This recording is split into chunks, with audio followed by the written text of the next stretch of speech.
All right, welcome everybody. This is Steve Johan, and you are in the Lion Zone. So here's some nice music to get things going.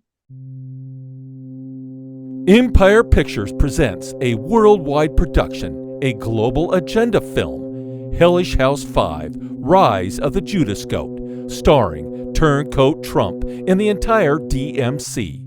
Years following Operation Slaughterhouse, hundreds of innocent individuals have been imprisoned, and an investigation was launched. The truth is deeper than you can imagine. Hellish House 5, Rise of the Judas Goat, coming to a theater near you. Hi, Steve Johan here. Let me ask you a question. How do you know you're deceived? Answer, you don't, because you're deceived. That's why you need to read New Revised Breaking the Deception Code, Mastering the Art of Discernment. Available at Amazon and other quality booksellers. Yes, welcome back to the Lion Zone. I'm your host, Steve Johan, where you learn to be a lion and not the prey in a world of hungry jackals and vicious wolves. You can find more about me over at stevejohan.com and on Substack under stevejohan.substack.com. I've got another great show lined up for you. And speaking of Substack, my guest today, Peter Duke, has a great place over there. It's called the Peter Duke Report, and we'll learn more about that as we go on. But, before we do, well, I'm going to go ahead and launch into just starting things out. I have a really cool song I'm going to play a little later that kind of ties in, Peter, to some of the things I've been learning about you. And we'll have fun later on in the show. But before we do, I want to say thank you for coming on the show. And I was looking at, before we get your background, I was looking at your book page. Tell me about your book page. I'm like, I've got some of those books in my library. Well, I was a I where do I start? I was a computer science major in college, and I dropped out of college to become a fashion photographer. And I did that for about 15 years. And in the early 90s, this thing happened called the internet. And because I actually had been working on the ARPANET when I was in college, people started asking me questions about how things worked. And I suddenly found myself from being in a dog-eat-dog business, which is really what the photography business is, into being in demand. And so I transitioned and I went off into technology for about 20 years. And then I ran into Andrew Breitbart at one point, and he was talking about how politics was downstream from culture, and I knew how to use a camera, and so I transitioned off back into culture, trying to make people look who are trying to make people who are saying things that I agreed with look better. And because I had worked for some of the big magazines in my career, I was kind of looked on like a threat. And I know that you asked me about the book section. And I'll just introduce myself and then that'll I was going to get to you, but you just keep telling me the story about yourself because I am interested. So are my listeners. Yeah. So I got to the so I started taking pictures of people that were saying things that I agreed with, and very quickly, I became much more famous as a photographer than I ever was when I shot fashion. And the New York Times did a hit piece on me, and they called me the Annie Leibovitz of the alt-right, which you're laughing. I was laughing pretty hard when I saw the title because I thought I thought, man, she's going to be really mad. And my friend said, "Why do you think she'll be mad?" And I said, "Because she's worked her whole career to be Annie Leibovitz, and I became Annie Leibovitz in like one headline." So it was that started me off kind of on an adventure that led me to being the official photographer for Stop the Steal, which was the progenitor of the January 6th event. And so I was there with a front row pass with a VIP access. I was on the ellipse with Trump, and I was on the steps of the Capitol, and I was taking pictures of the whole thing. I almost died a couple of times in crowd crushes, kind of like, soccer hooligan style crowd crushes. There was a couple of really kind of touch and go moments for me that day. Wow. And then I started comparing. My daughter called me at one point to make sure that I hadn't been killed. And I was there all day. I had no idea that shots were fired or that anybody had gotten killed or any of those things. And I was right there on the steps. And I actually realized at one point that there was two kinds of people who were there that day. There were people who were trying to figure out what was going on, and there were people who knew what was going on. And the people who knew what was going on stood out to me like sore thumbs, and I started taking pictures of them. Oh. And uh, as a direct result, uh, the organizers of the event asked me to make all of my pictures available to the FBI. And so the day after the event, I provided all of my pictures to the FBI. And exactly none of the people who I took pictures of ever were arrested or prosecuted. So Ooh. that started and I was never called by the January 6th committee. Nobody from the FBI ever called me and asked me what I saw or what I observed. And so at that point, I started to realize that there was a giant disconnect between me and what I observed. And at that point, I started trying to really try to figure out how the world really works because I thought that all of the assumptions that I made up until January 6th had led me exactly into a honeypot slaughter pen situation. And I started to kind of just review everything. And I ran into different sources on the internet, people who had been saying the same things for years. Richard Grove on his Grand Theft World, James Corbett on the Corbett Report, Jay Dyer focusing on predictive programming. And I just started inhaling all of that stuff. And I met a woman on the steps of the Capitol who was asking me many of the same questions. We ran into each other at the airport the next day, and we wound up getting married. Um, Oh, and wow. and so uh, part of what attracted us to each other was our questioning nature, our inability to reconcile what had gotten us to the steps of the Capitol and then what we had observed when we were there.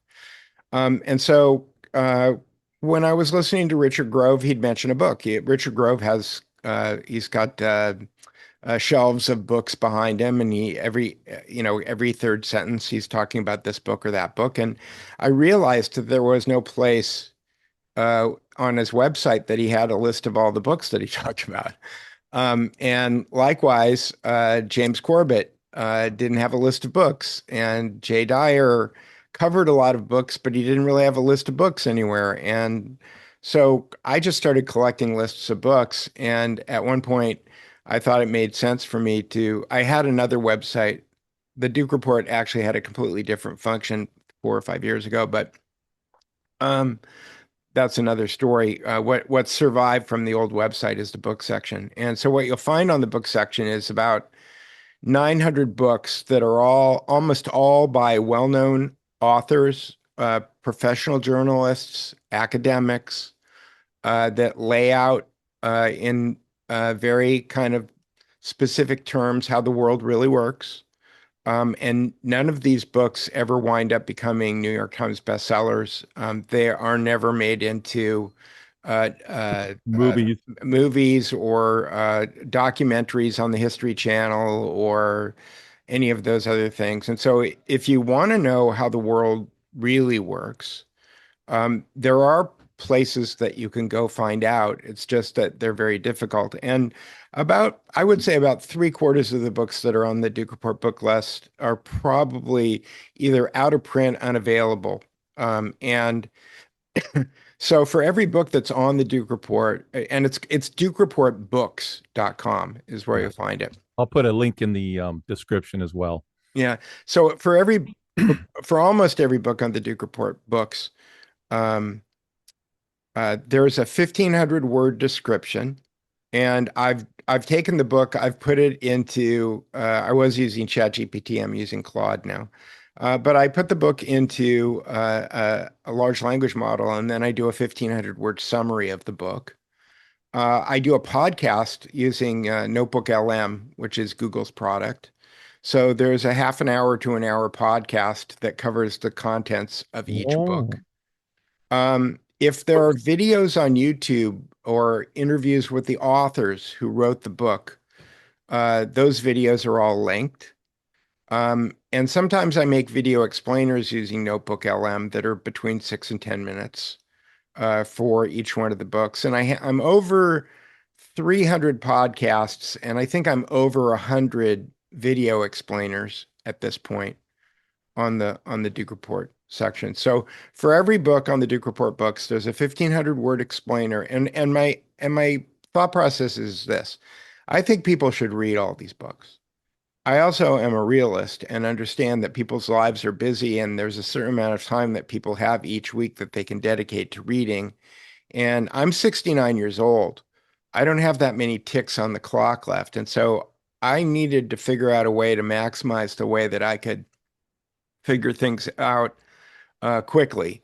And so the 1,500 word explainers are pretty good. And if there's specific details that you need to find in any of these books to kind of fill in your own holes, then you can go read the book. But there are books. I'll give you an example as an anecdote, because I've got a friend who's an author. I think he's probably the greatest living historian, and he's also an author, and he's also a publisher, Guido Giacomo Preparata. And he wrote a book 20 years ago called Conjuring Hitler, which I think is probably one of the top 5 most important books that anybody could read. Hmm. But it's a long, I got halfway through it and I put it down because it's very academic and it's 600 pages long. And Guido, to his credit, realized that most people weren't going to read that book. And so he rewrote the book, and he did a 148-page version of the book called The Incubation of Nazism, which is kind of the Reader's Digest version of his own book. um, and I read that in a weekend. So my thought process on the Duke Report books is that I've got the book there. I've got it in every different format. If Amazon sells it, it's great. If it's used, there's a link to Bookfinder. If it's on Anna's Archive, which is kind of like the Napster for books, there's a link. A lot of the Anna's Archive links may not work right now because Anna's Archive keeps getting their domain names taken away from them. So the domain keeps changing.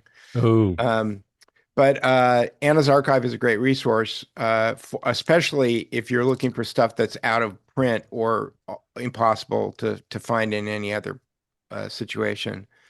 And then the web archive, if there's a version of it on the Internet Archive, I have a oh. link to it. So I have almost 900 books. Most of them have 1,500 word summaries, links to the books where you can get them, audio podcasts, videos, YouTube videos, and so there's no excuse not to actually understand where this stuff is. And this was just my list. This was just stuff that as I became aware of it and started to understand what the import of it was, that I just put it on there, and it's there for everybody. I want I, I want people to become thinkers, and you don't become a thinker by just having Peter Duke tell you what to know. You have to kind of connect the dots yourself. And so that's a resource for that. So I have a question. Since I'm an author, I got my book there, Breaking the Deception Code, new revised, by the way, because the first one is out there, but I got ripped off from my publisher, has a lot of typos. Now I'm using Grammarly Professional, which has cleaned it up. And so, anyway, I just wrote an article about why I don't I like just Grammarly read that. anymore. I just read that. And it's funny because when I went to correct this, my new revised Breaking the Deception Code, I, I'm going through and I had already been through it many times, but I do it for all my new little booklets that I'm doing. And what it does is it change. While I was reading, I went, I know exactly what Peter's talking about. It changes the phrasing. And sometimes it's fine. It's great. It makes sense for me. And other times I'm like, no, this is the way I think. I want to communicate this way. There's nothing wrong with the grammar. So it does.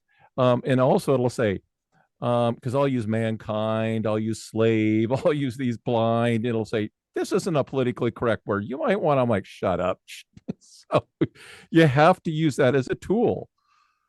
Well, it becomes again. I think that there's great utility in understanding what Grammarly is doing, what the large language models are doing, because it forces us all to kind of be linguists at a certain point.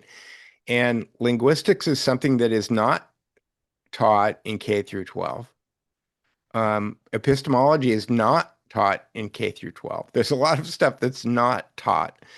And Grammarly, I thought Grammarly was great until I really started to dig into linguistics. And, my book is fundamentally a book that is about how language is used as a weapon to control us.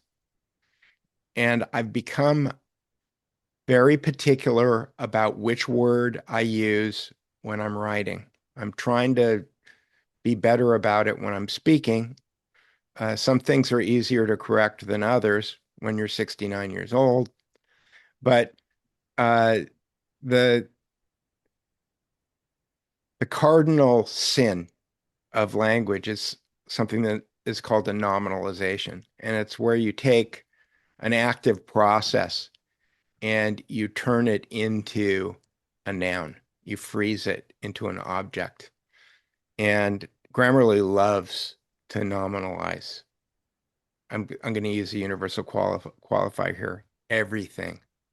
It's constantly nominalizing my sentences, and I'm constantly. One of the problems with nominalization is it takes the action and it takes the agent out of the word. And when you're trying to write about who is doing what to you, nominalizations hide the agents, and you don't want to hide the agents. One of the chapters, I've been working on a book for 5 years called Reframing Reality. And one of the things that I coined a term, I'm sure that there are other people who have written about the same phenomenon before, but one of the things that becomes a pitfall when you're writing is that you think of something and that you think you're the first person to think of it, and then you go and you do some research and you find out that people have been saying this for 700 years and you just didn't know it. But I call it accidentalism. So there's a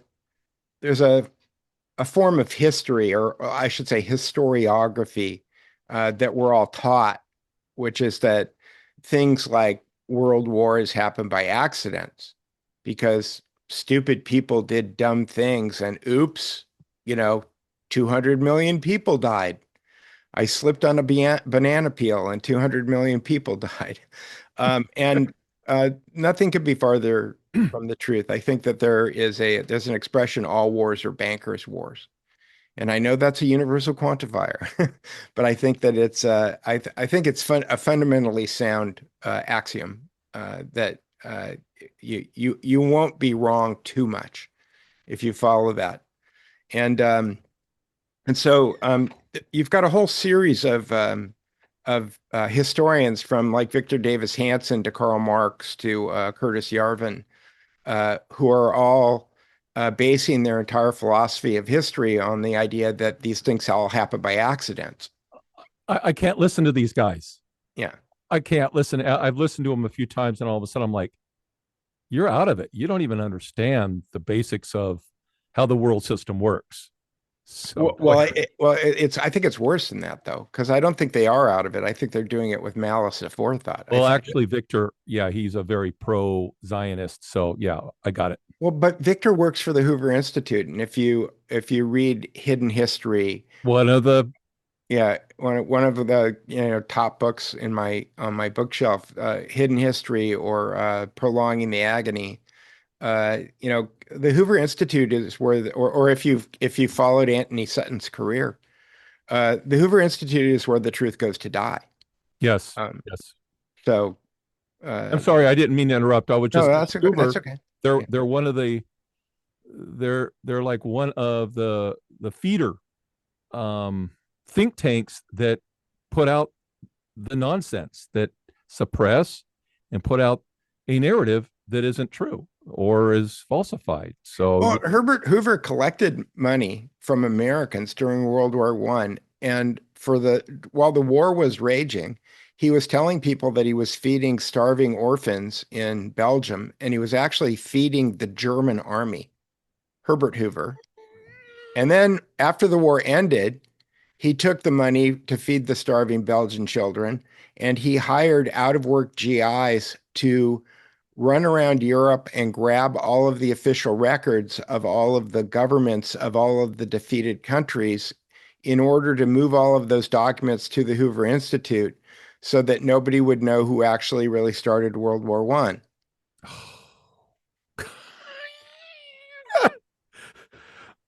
it it it it doesn't surprise me. I remember watching something about the pharaohs, and the pharaohs, every time a pharaoh rose up, they would chisel off all the history of the previous pharaohs so that they were the only pharaoh in existence.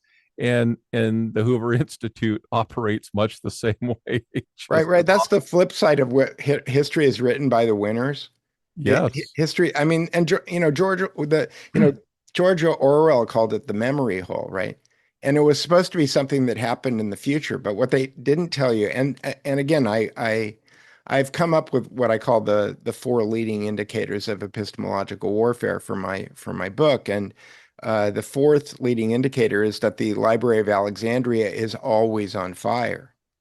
Um, one of the things, I talk a lot about in my book about uh, the hermeneutic uh, translations of Greek texts into Latin and English, specifically the New Testament, because there's a lot of tomfoolery going on there. And uh, the when I first started going down this road and started making these discoveries and talking about it on my podcast, one of my subscribers from Greece reached out to me and was trying to talk me into moving to Greece because he said, Peter, the Greeks have understood this for 2,000 years because the New Testament was written in Coney Greek, and that led me to a profound understanding about something called the Fourth Crusade. I don't know if you're familiar with the Fourth Crusade, 1204. You can as an interjection, I'm one of my books coming out is it's a simple guide to interpreting the Bible, and I've spent vast amount of time dissecting other people's work and then my own work, and it's a short little read, but it helps people how to understand the Bible. And I go into a little part of translations of the Masoretic as compared to the Septuagint, and I give you some comparisons and some differences. And I says, why would you take a Masoretic text that was created 1,000 years after Christ by rabbinic Jews who hate Jesus over the Septuagint that had been around 200 years before Christ and was quoted by Christ? So I just use a couple examples.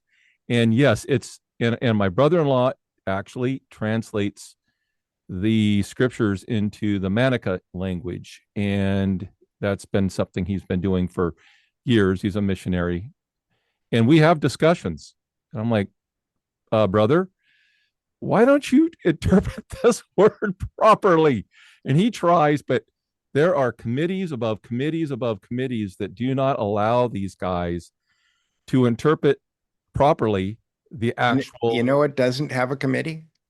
you and I. Large language models don't have committees. Oh, And um, what I've discovered, again, I do not call large language models artificial intelligence. I don't think they're intelligent. I think that they're no. pattern matching, but they're really, really good at language.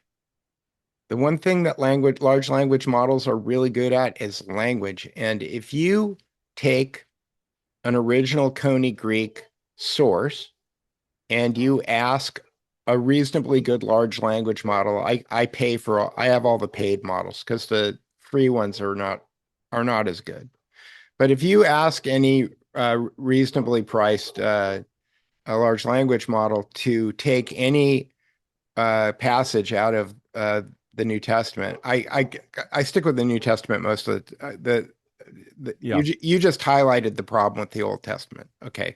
But and to that end, I mean, I try to limit myself to John and Matthew, period, because Mark and Luke were not in the room. Paul wasn't in the room. I'm just trying to put academic blinders on myself so that I'm focusing on the people who are in the room and what they said, Yep. and then what the meaning of the words in the original versions meant, because there's a lot of hermeneutic tomfoolery that goes on in the way that these things are translated. But if you take any passage out of the Bible and you ask a lot, again, I was using GPT for most of it. I use Claude now because Claude's really good.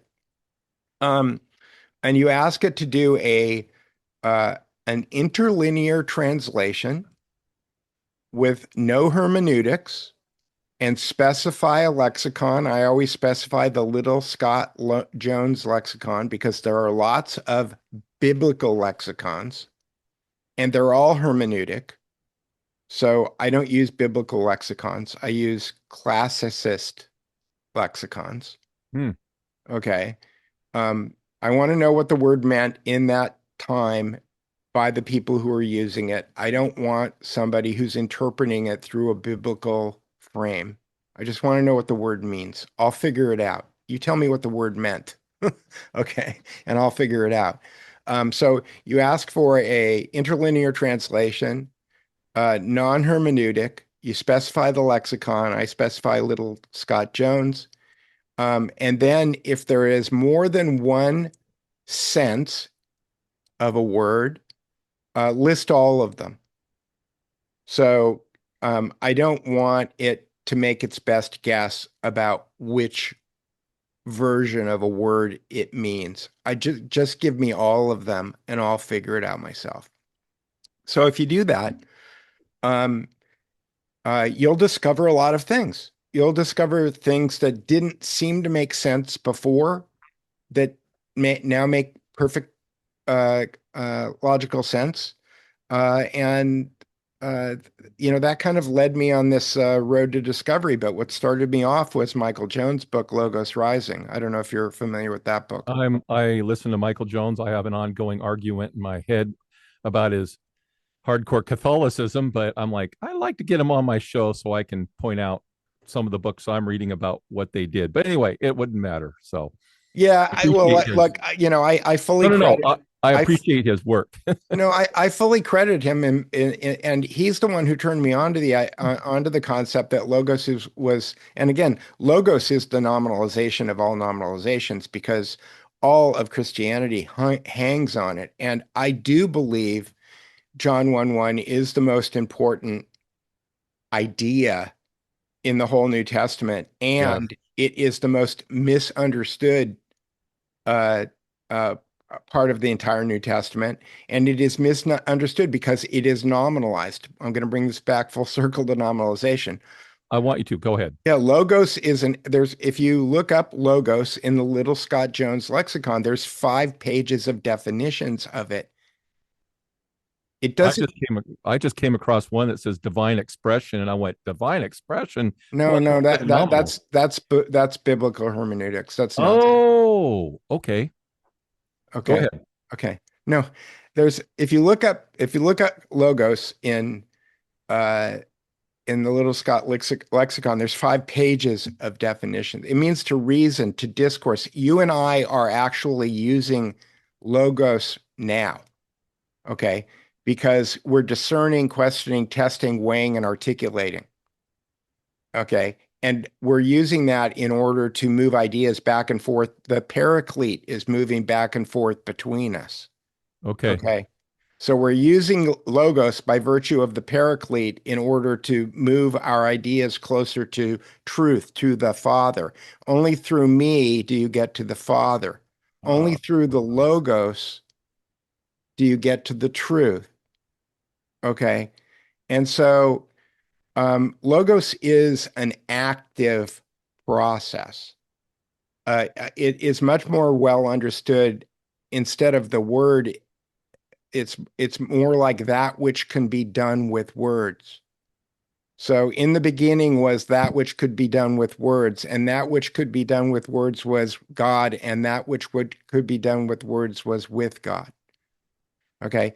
That makes that changes the whole frame of the New Testament because it makes God a self-evident truth.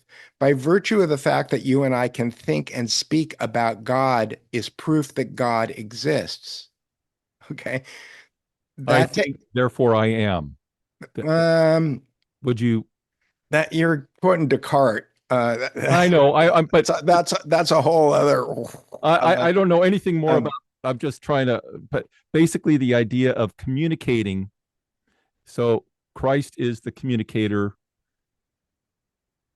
I'm just trying to put it in words that I can understand.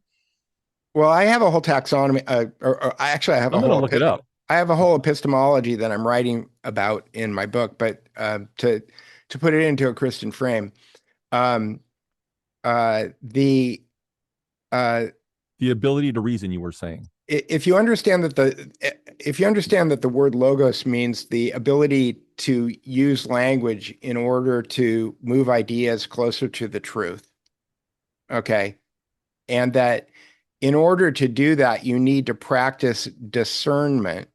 Discernment in Coney Greek is crisis.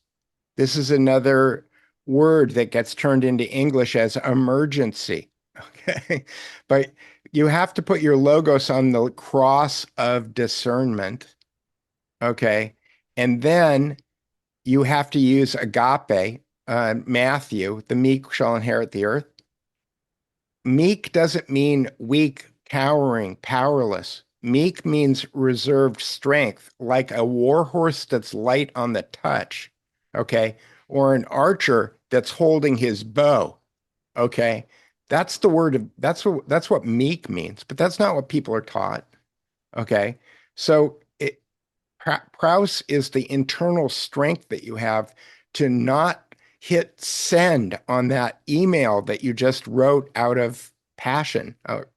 And I'll get to the word passion in a second. Um, that you're calming yourself down. You're not letting yourself react in uh, opposition to something that's upsetting you, right? And then so you got logos, crisis, Prouse. What's the fourth one? Um, when you write a book, sometimes your brain just goes out of you. Where's logos?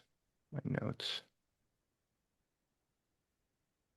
I have charts that I've done. Logos, crisis, Prouse, agape. Oh, yes. Love. Yep. Okay. Yeah. Okay. So the process. So in my Christian epistemology, there's logos, crisis, Prouse, and agape. Agape is another word. There's 4 different words in Greek for love. Yep. We've taken 4 different ideas and squeezed them into one word, love, in English. And agape is much more in line with the golden rule. Yes. It means making a decision considering what's best for everyone. Yes. And it's an action. It's a verb. Yes. It's not a thing. It's not a noun. It's not a Valentine's Day card, And so, yeah, so you've got logos, crisis, agape, logos, crisis, Prouse, and agape are the epistemology. And the thing that is probably going to be most offensive to my wife is a Catholic, and I told her there's probably something that will offend everybody in my book, but um, the way that I look at the passion is that, and by the way, none of the things that I'm writing about, or none of the things that I'm trying to express right now, require or refute Jesus Christ being the Son of God. You don't have to change what your frame of belief is in order to understand what I'm saying, because 2 things can be true at the same time. But death, resurrection, rebirth, the passion, in my epistemological frame of Christianity, represents that thing that happens when you put logos on the Christ of sorry, you put logos on the cross of crisis. You use praus in order to control yourself. And then you use agape in which to direct your discernment. And that when you do that, a belief that you held may die. Something that you believed before. Peter Duke believed Donald Trump on the morning of January 6th. Peter Duke believed that Donald Trump was going to save the United States of America. And on the afternoon of January 6th, 2021, that belief died. Yes. Okay. And it has to go into a tomb. And it is painful. Okay. It is like taking your own beliefs and putting them on the cross and watching them die is painful. Okay. But if you go through that process, then you will be your belief will be resurrected and reborn as a new belief. And if you've done it using the logos, crisis, praus, and agape, it will be closer to truth. You'll be more aligned with the Father. And so there is a lot of wisdom in the New Testament that is hidden under mistranslated words, misinterpretation of what the message is. And I'm hoping to kind of, pull a lot of that stuff out because ultimately, which reaffirmed my belief in Jesus more than anything else in my journey of working on this book, is that if you understand what the battleground of epistemological warfare is, which is how we know what we know, period. Yep. How we know what we know. The lessons in the New Testament, the Sermon on the Mount, give tactical, practical advice on discerning truth in a truth-free environment. And Yes. that winds up becoming, and Matthew 18:20 winds up becoming like the key to the whole thing, because if you understand that there's 5 different places in the New Testament where Jesus said 12 of us are here and one of us is going to do something bad. Okay. And in Matthew 18:20, he says, where 2 or 3 are gathered. These are operational instructions. What he's saying is that if you put 12 people in a room, you're going to get co-opted. Something's going to happen. Maybe Okay. maybe you said that on the on your Delling poll, Yeah. Delling pod, but that is I that's a little smidge of understanding what happens the more you add to your group, the dynamics. We've all seen that, Right. and you narrow it down where 2 or 3. Now you're the inner sanctum. You can't permeate, using the Fabian term. You can't permeate a group of 2 or 3. You can't co-opt 2 or 3. You can co-opt 12, Yes, you can. but you can't co-opt 2 or 3. And that's why, and ultimately, again, this might upset a lot of people. Paul was a Pharisee. Okay. Yes, he was. And He I'm said he not, was. and I'm not accusing Paul of being a bad actor at all, but he was doing what Pharisees do, right? He was organizing. He was writing rules. He was sending letters. He was, doing he was getting all this stuff. He was out on the road, doing his thing. And he was putting groups of people together. And when you put groups of people together, that leads to the permeation problem, where you can get co-opted. Um, but Christianity, self-evident truth, just look at what happened to Christianity. First, I mean, the whole history is kind of like that. But if you want to go with broad strokes, you've got Nicaea, then you've got the Reformation, and then you've got 1,000 Protestant sects. You've got the infiltration of the Jesuits. Uh, uh, anytime you put a big group together, you're asking for trouble. Um, So I am I'm have spent oodles of time reading about church history, and I'm once again pulling out my books next to my bed. I've got one that it's like a 600-page tome of, it's called Blasphemy, and it's not written by a Christian, but it's pointing out how people get persecuted and put to death for not going along with the the rules. And then I've got another one which is a smaller, but I was reading one called Torch of the Testimonies, rereading it, and he points out that was probably, if you look at the letters of the next group that came along after, quote, the apostles have all died after the destruction of Jerusalem, after the dispersion, they are already mentioning the need for hierarchy within the church. mhm. And it's like, but that's not what Jesus taught. And then I'm like, It's but the then, opposite. It's the opposite of what he taught.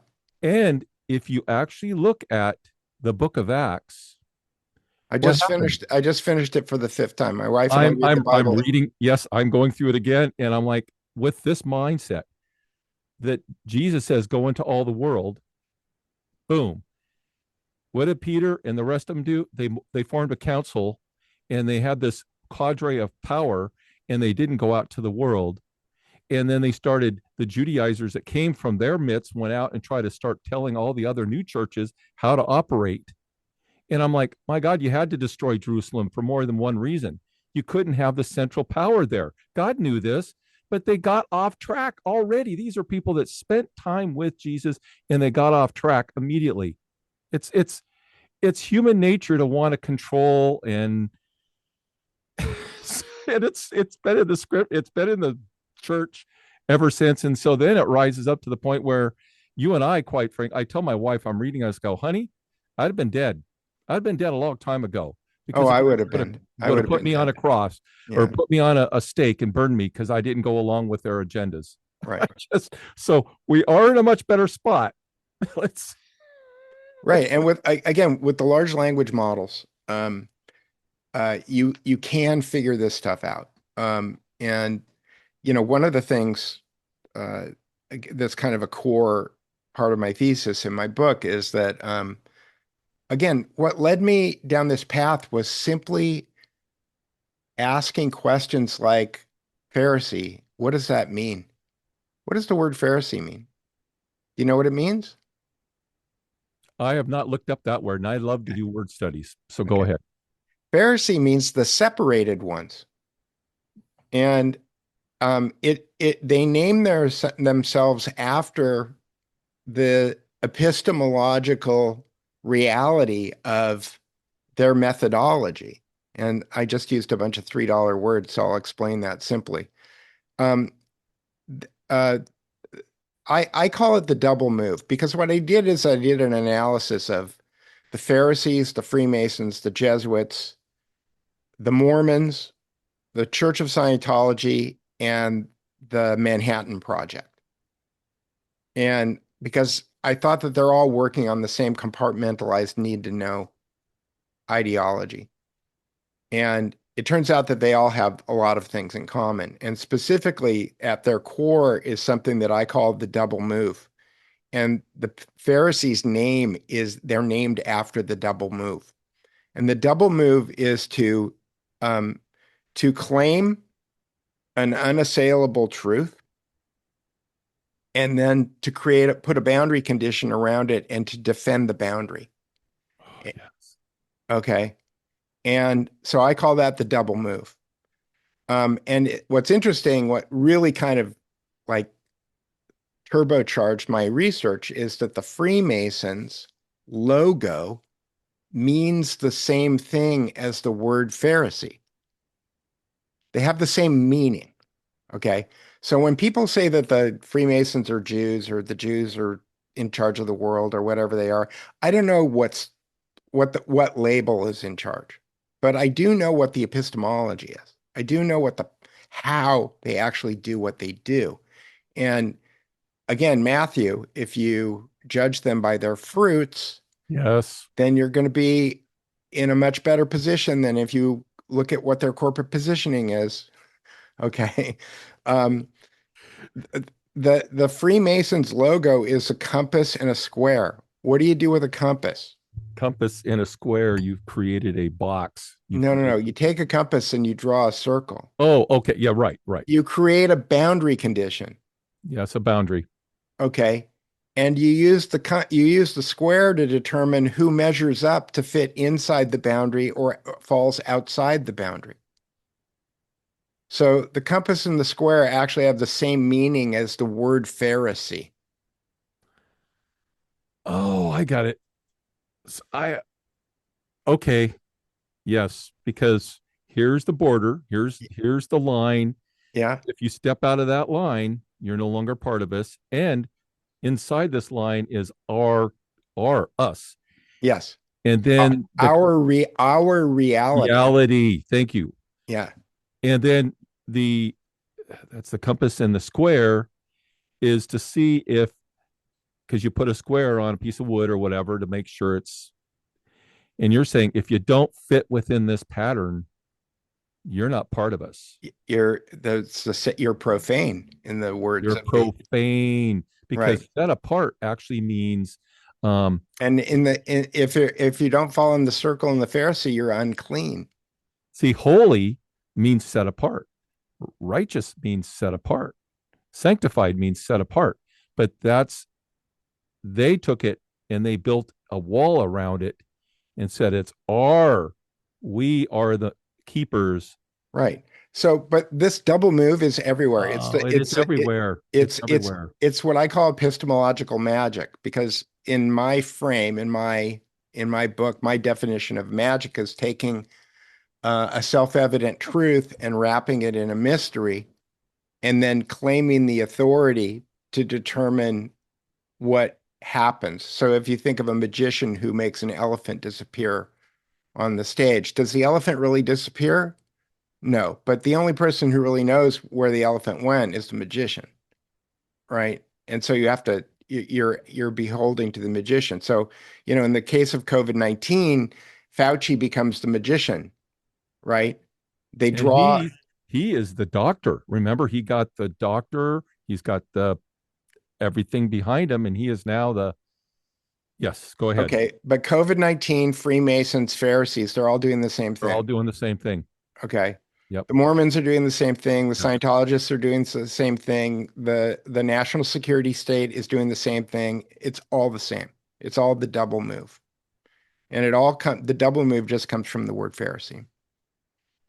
And I don't even think the Pharisees are Jews. I think they probably came from Babylon. It's probably Babylonian magicians, but There is we could spend hours on exploring some of that the aspect that even they said, well, we were never slaves. There's a point when there's a discourse between Jesus and the Pharisees, and they says, oh, well, we were never slaves.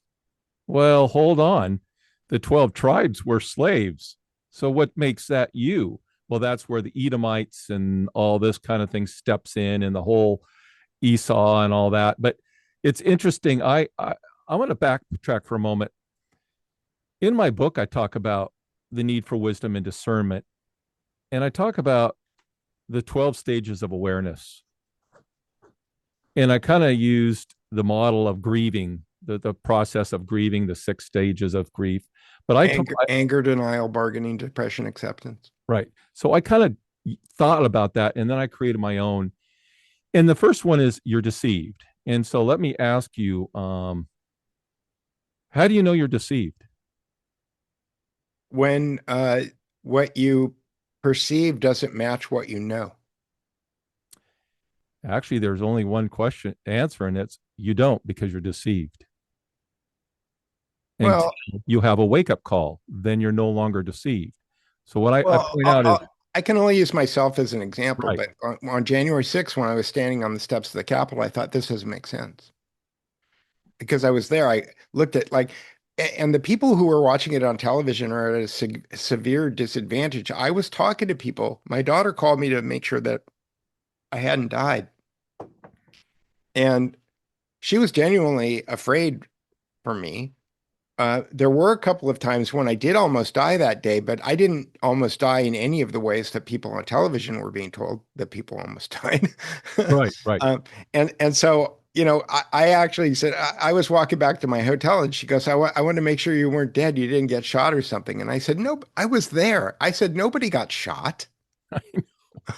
Well, the point of what I'm trying to make is we all start out in ignorance, everybody, and we're all still ignorant of many levels, but we are ignorant. And then we have a wake up call. And that wake up call for you was like January 6th event. You were there and you had a wake up call. Something went spink. This isn't right. Then what happens? And I There's a talk about, Greek word for that, by the way. oh, what's that? What's the word? Syneadesis. Syneadesis, which in English got turned into consciousness, but about 250 years ago, consciousness became this grab bag of meaning. And so today, consciousness is a term that uh, can apply to everything and means nothing. Okay. But the Greeks had a word for what you're talking about, and it's syneadesis. Excellent. So you have this awake moment. You literally come awake. And then the next step is you start researching. Is this right? What is this? And you start going on this, I got to understand this. And then the next point is, will I engage in this? Will I move forward and I will count the costs no matter what it is, but I can no longer go backwards? Or you come to a point where a lot of people, and we saw this with COVID, you go, it can't be. But if I admit that it's not real, then that means X, Y, Z, D, D, D, D, D. It's too much. The cost is too much. And so then you regret. That's why passion is painful. And I talk about this again and again in my book. I go, unless you're willing to die to yourself and your beliefs. And this is such things that Jesus taught. I go, every time, Peter, every time I've come across something that I used to believe and I'm now no longer, I've had to say and support. And I like, oh yeah, I'm all this. And then God gives me an epiphany, he speaks to me or something happens. And I go, oh God, forgive me. I didn't know. I didn't. He goes, yes, Steve, I know you didn't know, but now you know. Now you know. And I'm like, so I've had to give up so many thoughts and processes and belief systems over my process of as an adult, and especially probably over the last 15 years. Did it And lower your blood pressure? actually, It's lowered mine.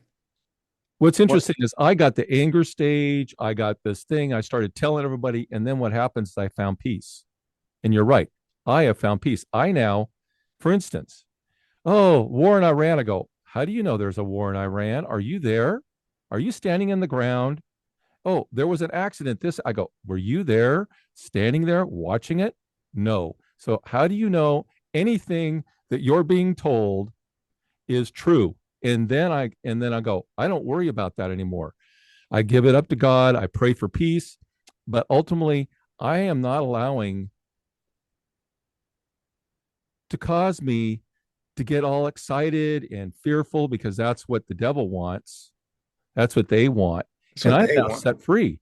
And that's what they want. They want us to be uh and I tell people in my book, and I tell people every time I talk to them, just anybody, I just stop watching the news. Turn off the news, turn off the political talk shows. If you do those two things within within 2 or 3 days, 2 or 3 weeks, you will no longer be thinking the same way.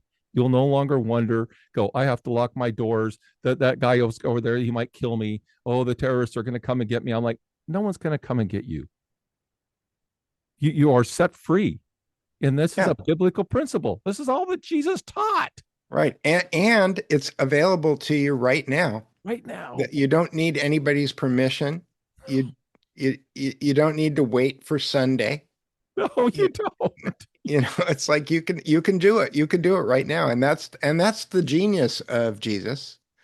Uh, there is genius in Jesus, and the word pistis gets translated in English as faith. And faith in Greek means evidence-based proof. Yes. It doesn't mean uh, believe because I told you so.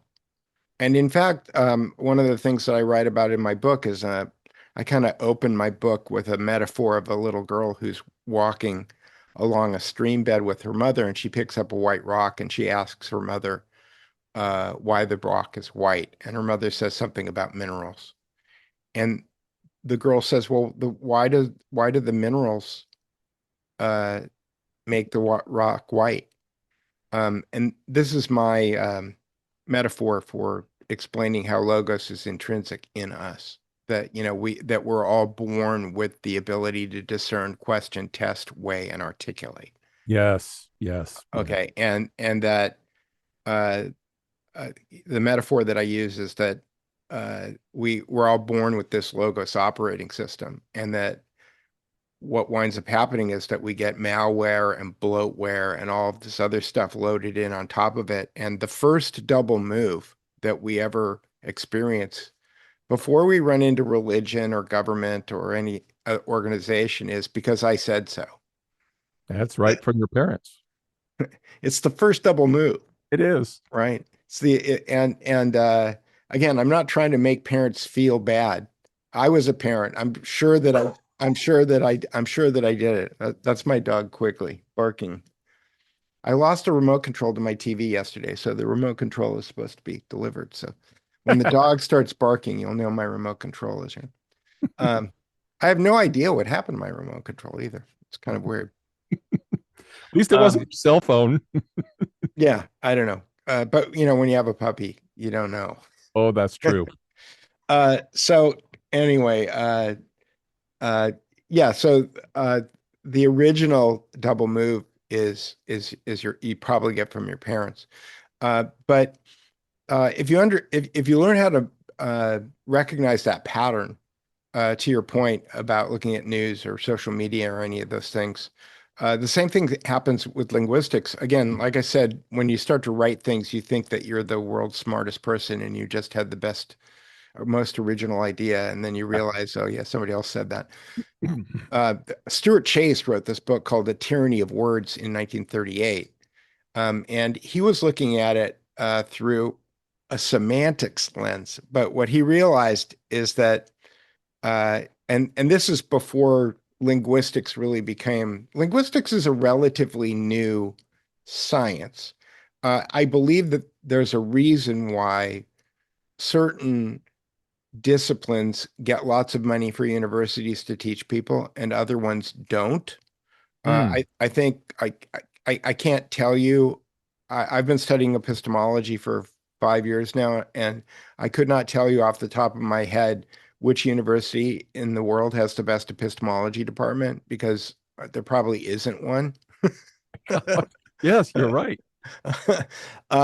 And linguistics is very similar. Like linguistics is very important if you're into artificial intelligence because natural language programming, not to be confused with neurolinguistic programming, uh, is a high revenue generating industry, right? Mhm.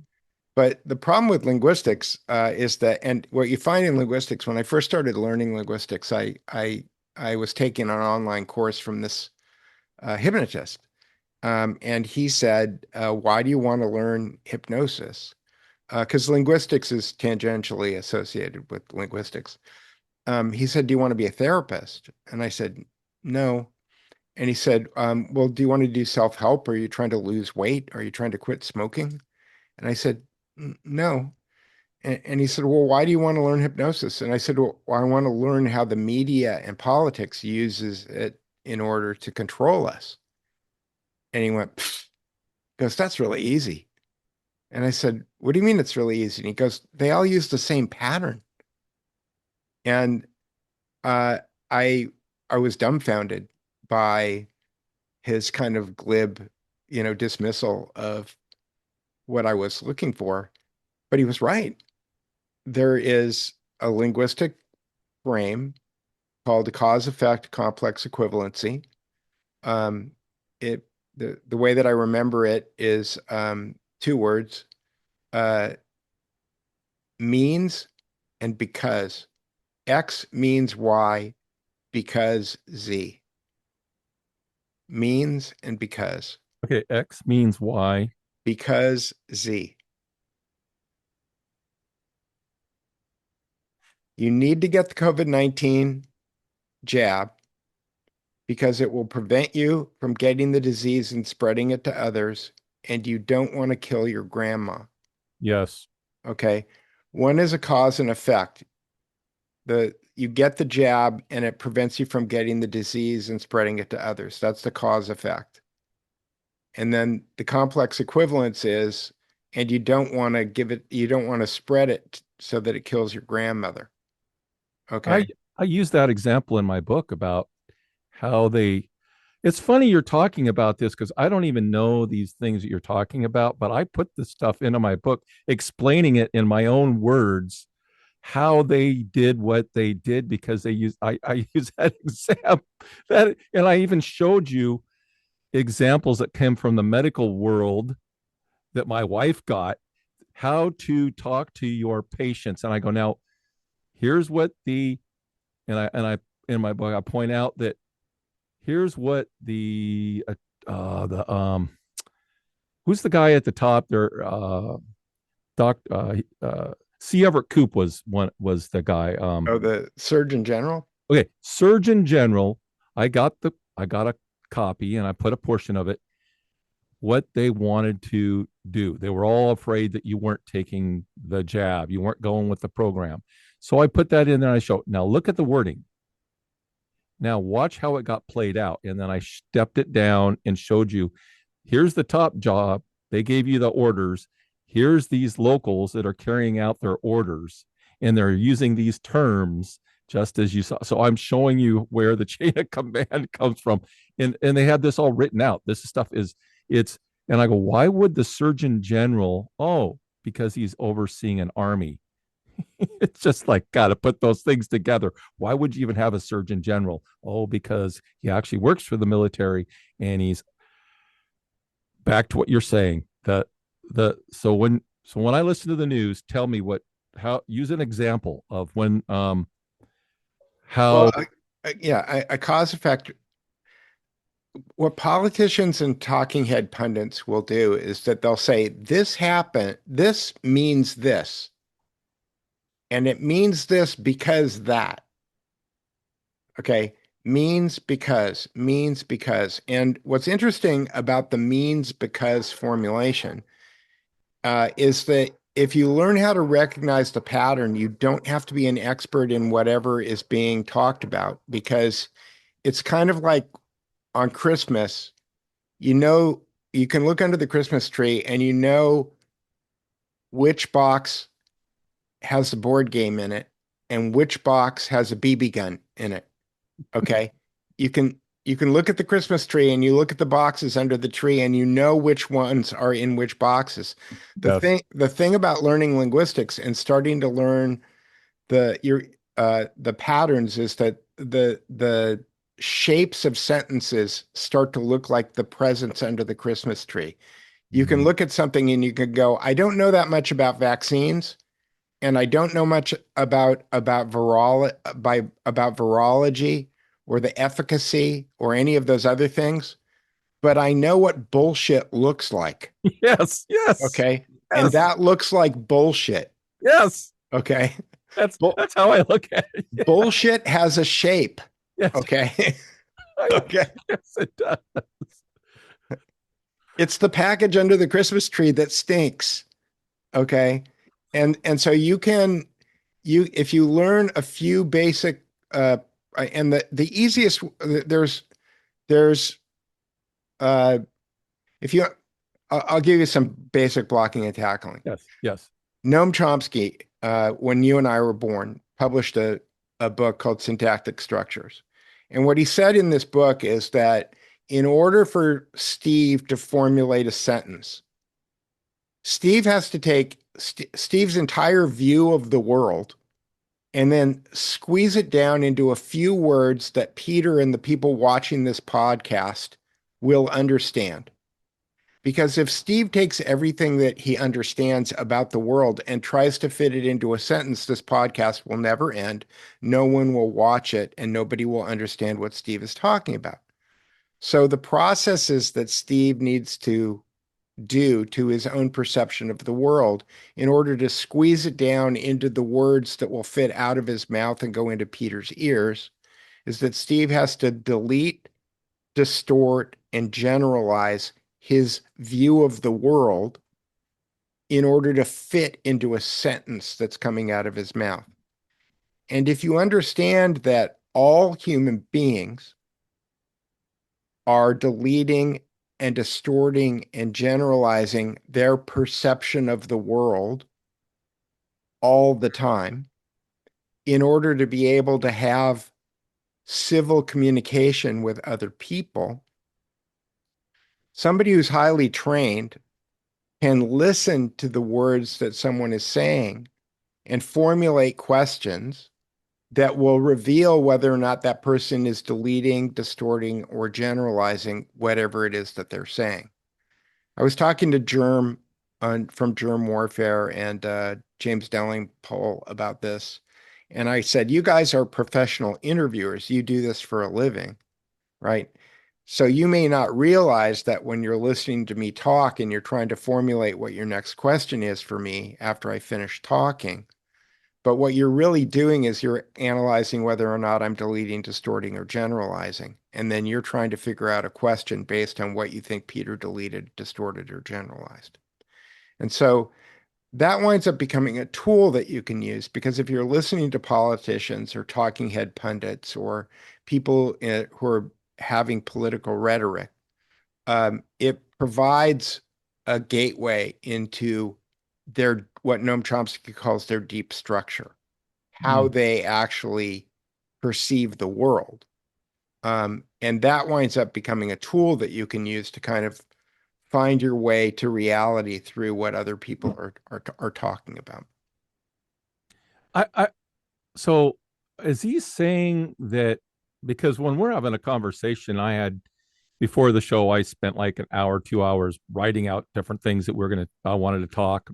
And then I don't even look at it. That's how I've learned to do my shows. I used to write every question out. Well, I still write things out and I haven't popped it open yet. I allow I have something in my mind, a couple things, but I'm having a dialogue with you and you're bringing in the things and some of it I heard on Delling pod and, but other, I'm like, and you're just, when you say something, it sparks something in my brain and I'm like, I got to get something out. I got to dialogue, get back and forth.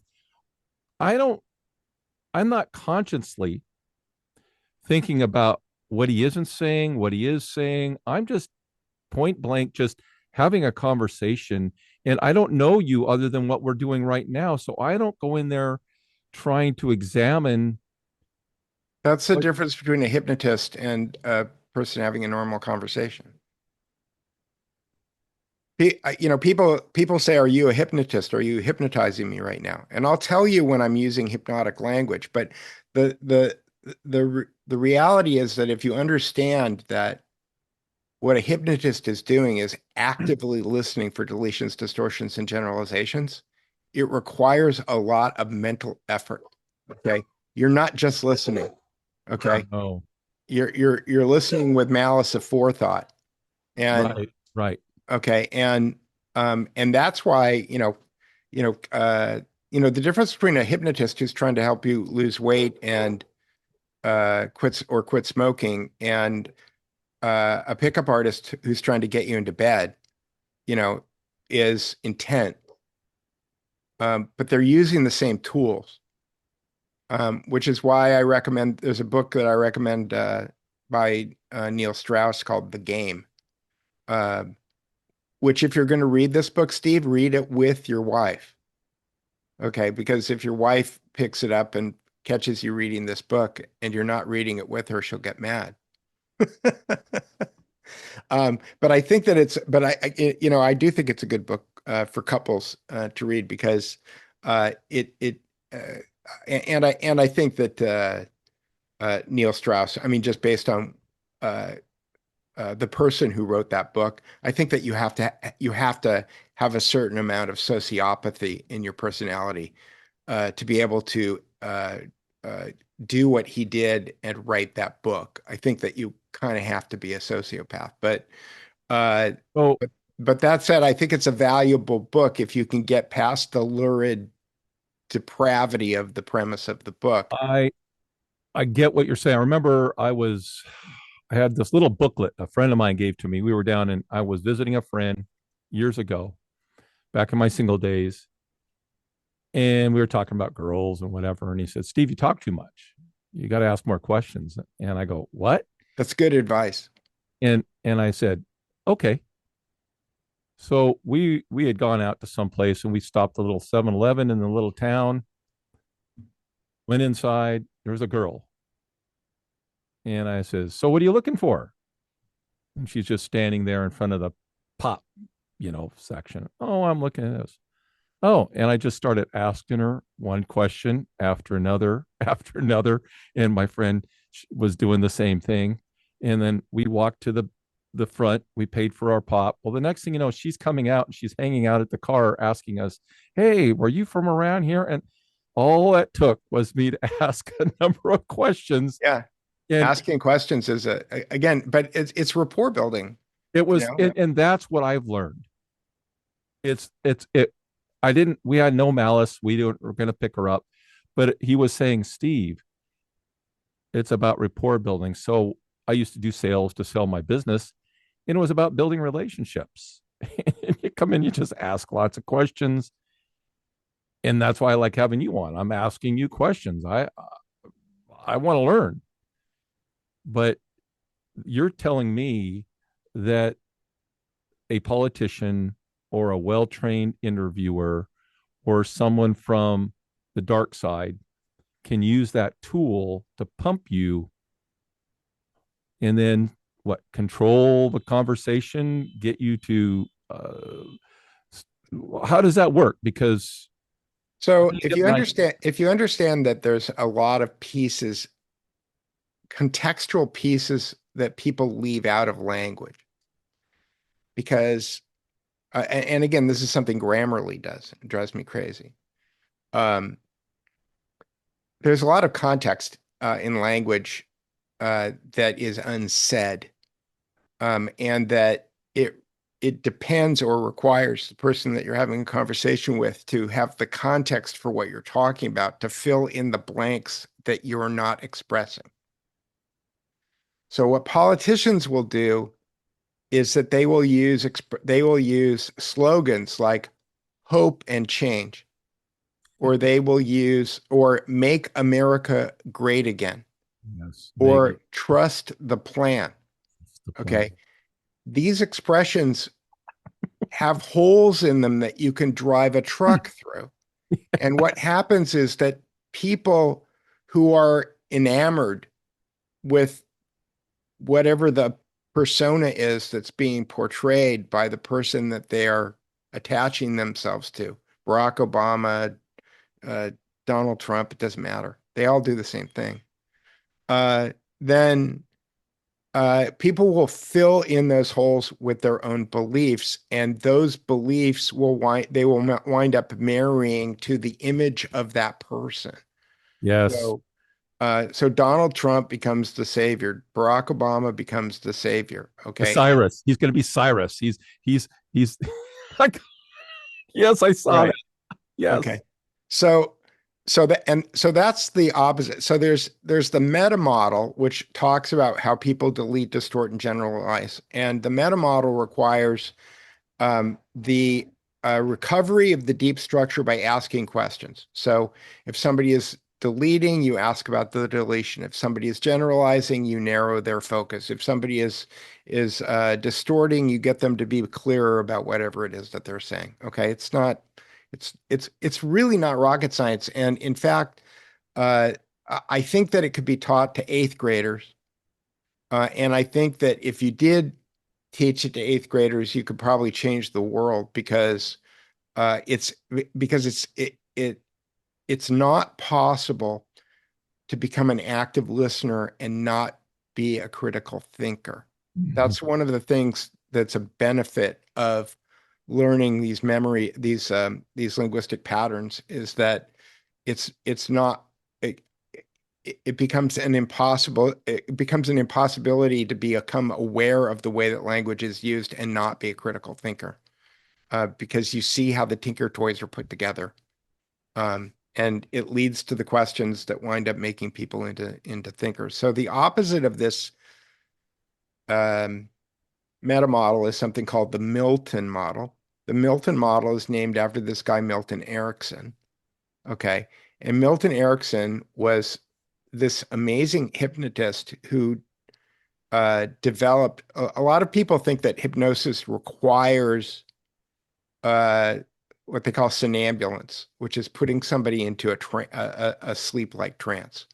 And there's a lot of advantages to sleep-like trances. I'm not trying to dismiss that type of hypnosis, but what Milton Erickson discovered is that you can put people into momentary trances, and have the same impact on them that you would if you put them into a full somnambulance trance. And so he developed something called conversational hypnosis. And one of the lead story on the Duke Report right now, which I was doing research for my book, is about how I believe that the movie Gaslight Yeah, I was just read that. I just read portion of that. Yes. was an experiment because I was reading the Milton model and I was going, "Holy cow, this is Gaslight. This is literally the movie Gaslight. Like It's the second one. It's not the original one, correct? it's the third one." Because There was the a first one, 1938 play, there was a 1940 British film that was right. made about the play, and then there was a 1943 American film Yes, that's the one. that had a half an hour added onto it. And that whole half an hour scene that's added onto it is all Milton Erickson. Got it. Okay. Yes. So I write about it kind of in depth. But then I watched another movie the other day by another guy who I think is very intelligence associated, which is Orson Welles. You Mm-hmm. know, he famously did started his career off with the War of the Worlds, and then he did Citizen Kane, and he took out uh, um, William Randolph Hearst. And there's a whole bunch of stuff in my book that I write about that nobody's ever written the way that nobody's written it through the same window that I'm looking through. But he made a movie, the last film of his career, which is called F for Fake. And I believe I believe that both of those movies are CIA training films. That is, they were the techniques that are demonstrated in those motion pictures are intelligence asset techniques. And so uh, they're not just kind of fun films to watch. They're multi-layered. If you watch it like it's a Hollywood movie, then you get a story out of it. If you watch it like it's a training film, you get something else out of it. And if you also understand that those techniques are being used on you when you're watching the movie, okay, then there's a whole third layer of watching the movie. And I think that, my friend Jason Horsley wrote a book called Kubrick Con. And I think that Stanley Kubrick's movies are also very similar in that way. I don't like I like Spartacus. That was the one that I enjoyed. I don't think I've Do ever. you? I can't say that I enjoy any of Stanley Kubrick's movies. I mean, I laugh out loud in Doctor Strangelove, but I don't know. To me, the hubris at the last scene in Spartacus, Oh, I can't remember that part. Spartacus gets crucified. Yes, yeah. Okay, and his wife goes off with a Roman soldier, I think. Yeah. I You, you're you know, it wasn't there's Ben-Hur. there's a No. yeah, there's a lot of hubris in Spartacus, you know? Yeah, there's the scene that got taken out that got put back in, the whole gay thing. thing Oh, was, oh, yeah. Do you like snails or I do like you like snails or oysters. oysters? Yeah, right. It's like, okay. So and I never watched A Clockwork Orange. I have not watched The Shining. I've not Read watched. Jason Horsley's book, Okay. Kubrickon. It is a fantastic book. and you will never watch a Stanley Kubrick movie the same way again.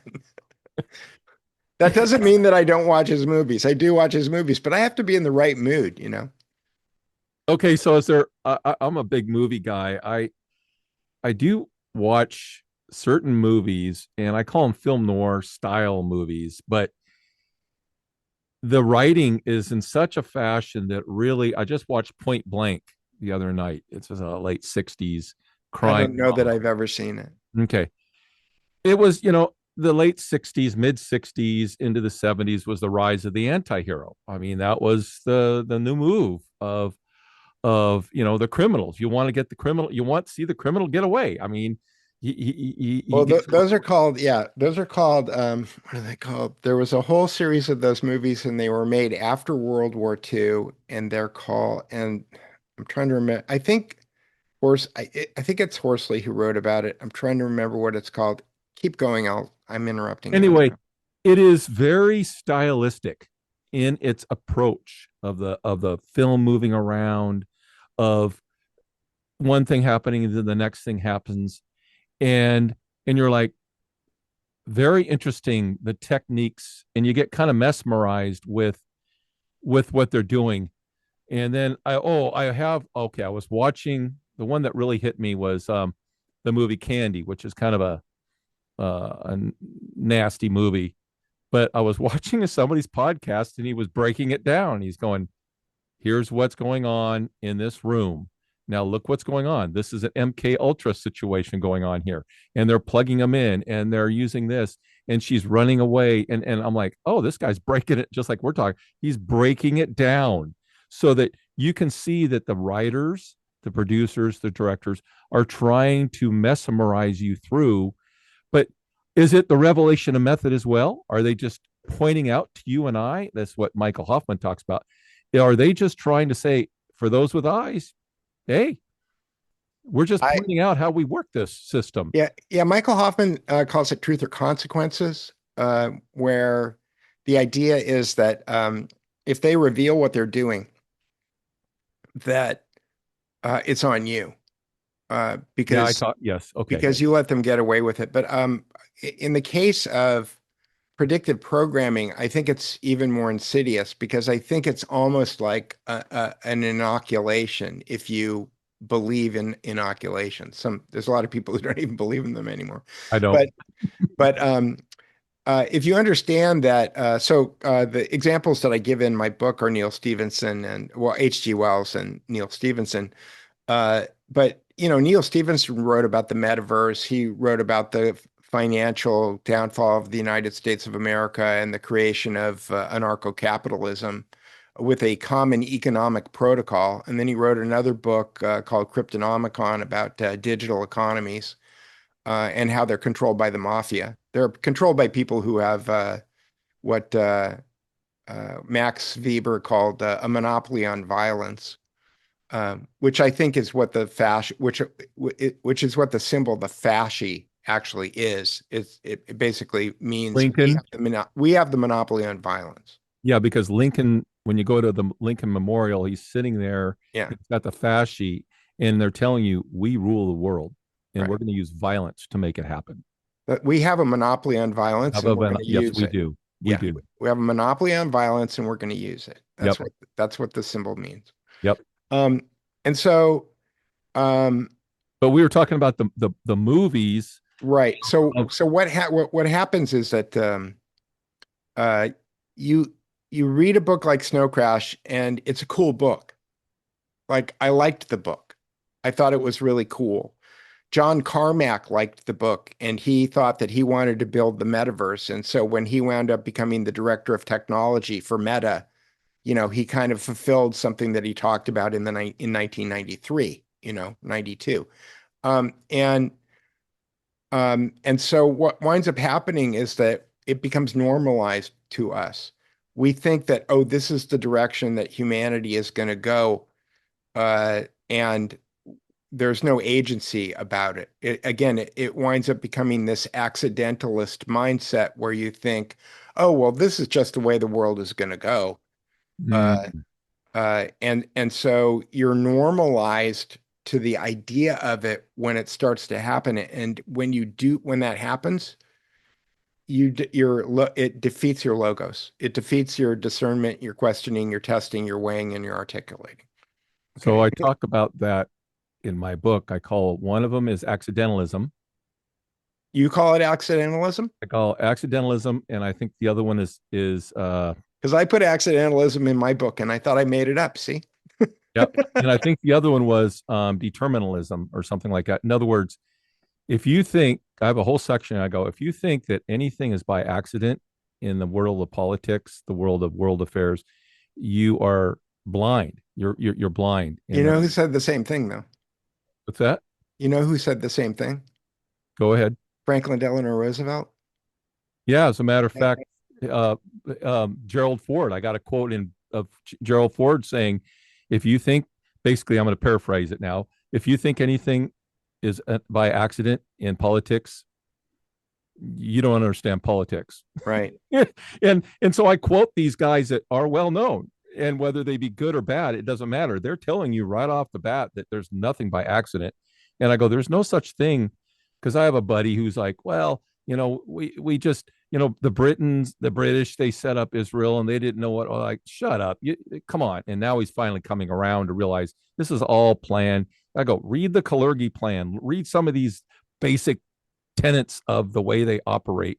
And then I was telling him about Britain doing war on China, and he goes, and then he pops a video into my text and says, Steve, you were right. He keeps saying, Steve, you're right. 5 years ago, 10 years ago, 15 years ago, you were telling me about. But you didn't do it because you want to be right. I know. I don't care about being because right. I would love to be wrong about everything I believe. I know. I'm just trying to explain. And it's so funny because he's one of my best friends ever. And we meet all the time and pray. And we get together. It's probably every third time. It's like, oh, Steve, you told me and I didn't want to believe it. I thought you were crazy. Now I see that you weren't crazy. And what's happening, he's having to kill off all these sacred. He has to go through the passion. He has to go through the passion. He has to burn off. Jesus said something about being pruned and having things burned off and get rid of the dross. We're put through the furnace. And what it does is it heats up, and then you start scraping off all the dross, and what's left is this beautiful gold or silver. But we're full of impurities, and God uses these things to continue to the closer you become to God through the logos. Right. That's because we're born with the logos, and we have bloatware and malware, and we have to get rid of the bloatware and malware. It's I call it indoctrination, programming, propaganda. You and I know there's a million. The good news, though, is that we have it. We have our logos is intrinsic in us. Yes, and I do they believe can't take it away from us. That's right. All they can do is convince us that we don't have it. And the moment that we realize that we do have it and that they can't take it from us, that's when the wheels fall off of their bus. Even you got a number of books in there of women specifically who were trafficked and sex traded and enslaved and MK Kathy O'Brien, Annika Lucas, what's her name? There's one that I always Bryce Taylor. Bryce Taylor went to my high school. The guy who trafficked her was my sponsor when I was a yell leader. I was a yell leader. The guys with the megaphones who threw the cheerleaders up into the air. My sponsor was in her book as the guy who trafficked her. And when I was reading that, I was going, I can see that. I can, because he was go ahead. He loved being the guy who was in charge of the 10 prettiest girls in school. Like that. He liked that, so.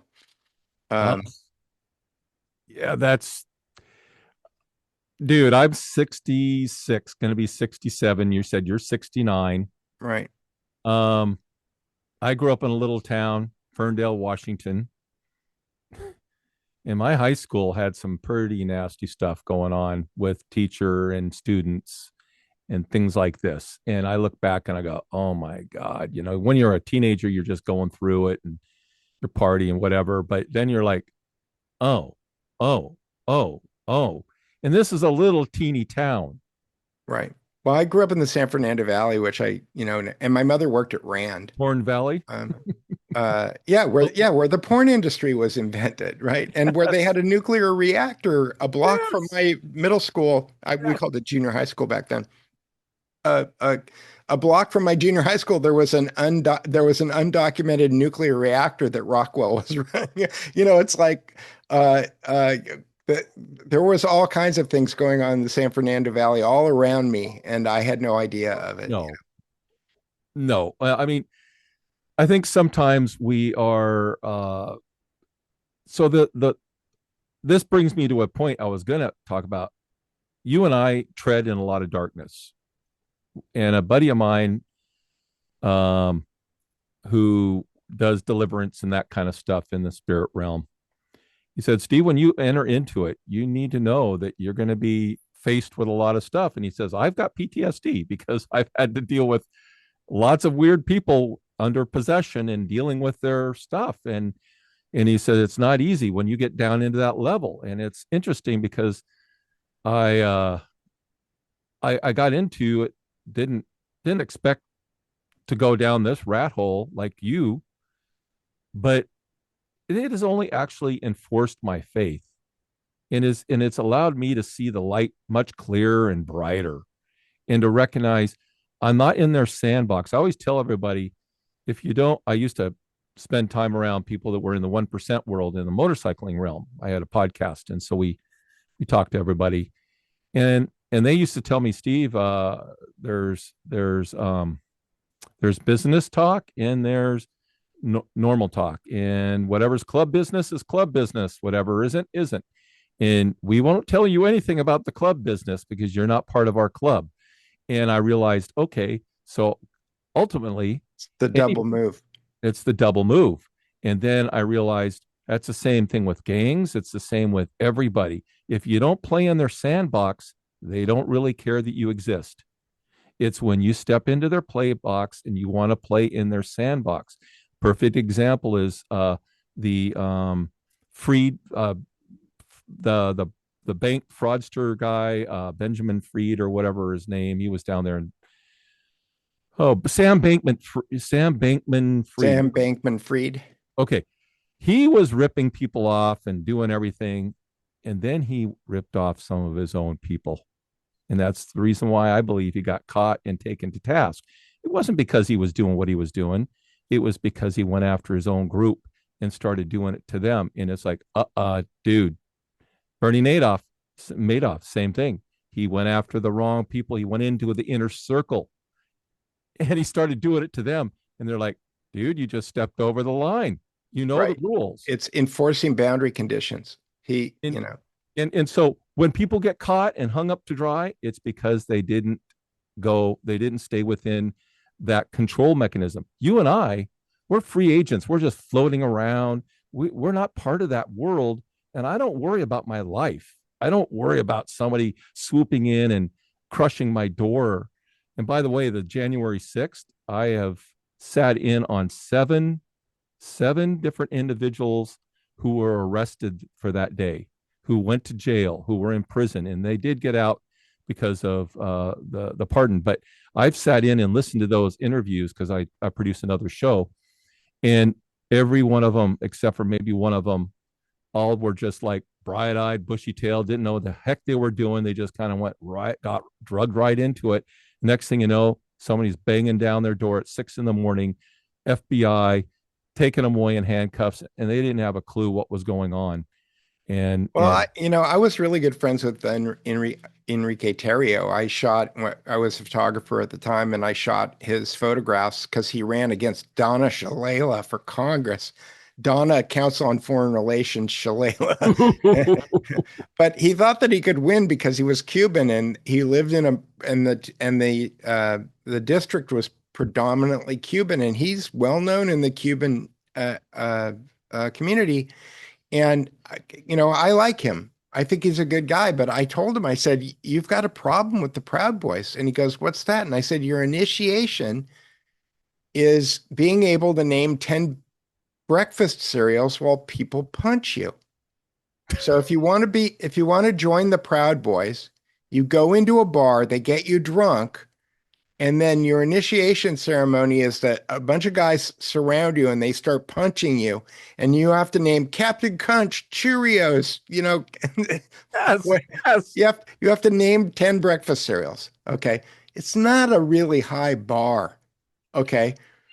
Okay. The compass isn't drawing a very hard line. No, Okay. It's a joke. it's Okay. a joke.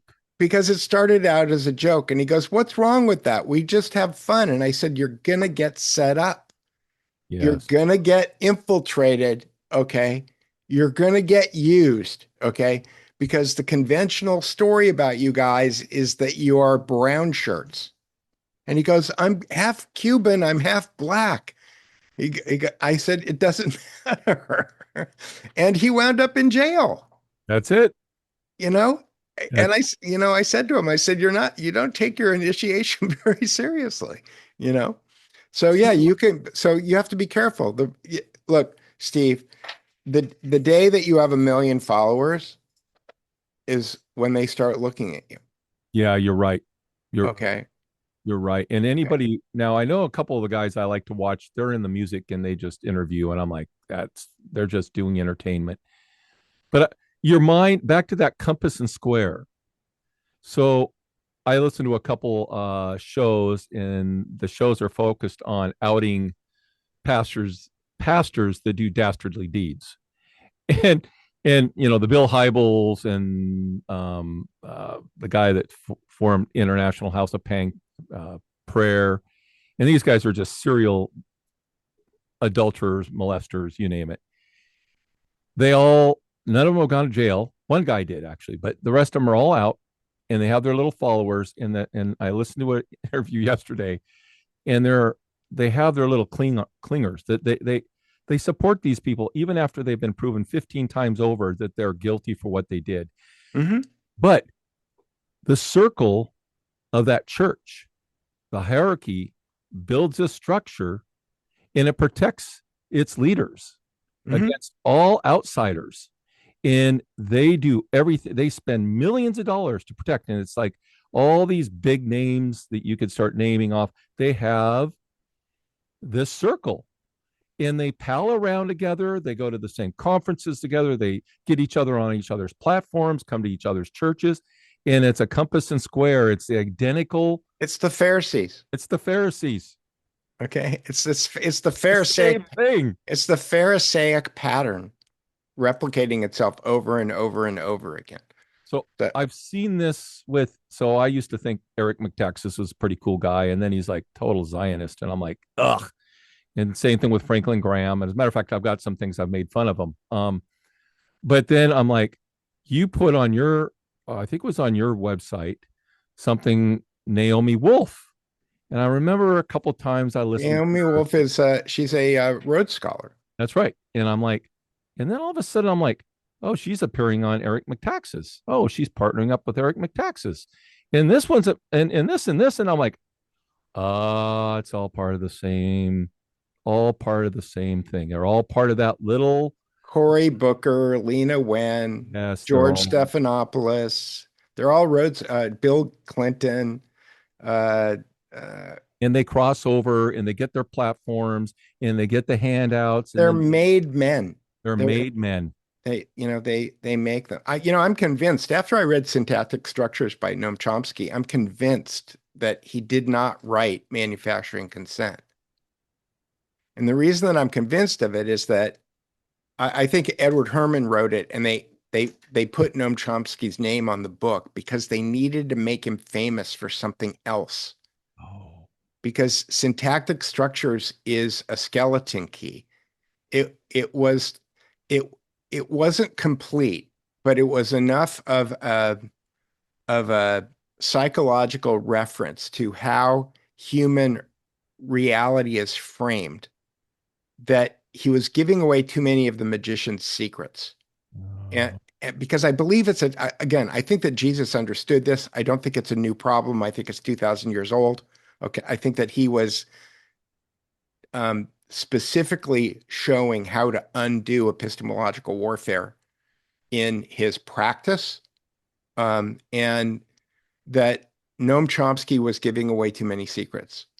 And it's necessary because they wanted to be able to build large language models. And I think that if you don't understand neurolinguistic programming, I think that if you don't understand deep structure and surface structure, if you don't understand all of these ways that words are used in order to frame our reality, because ultimately what they wanted to turn AI into is a god.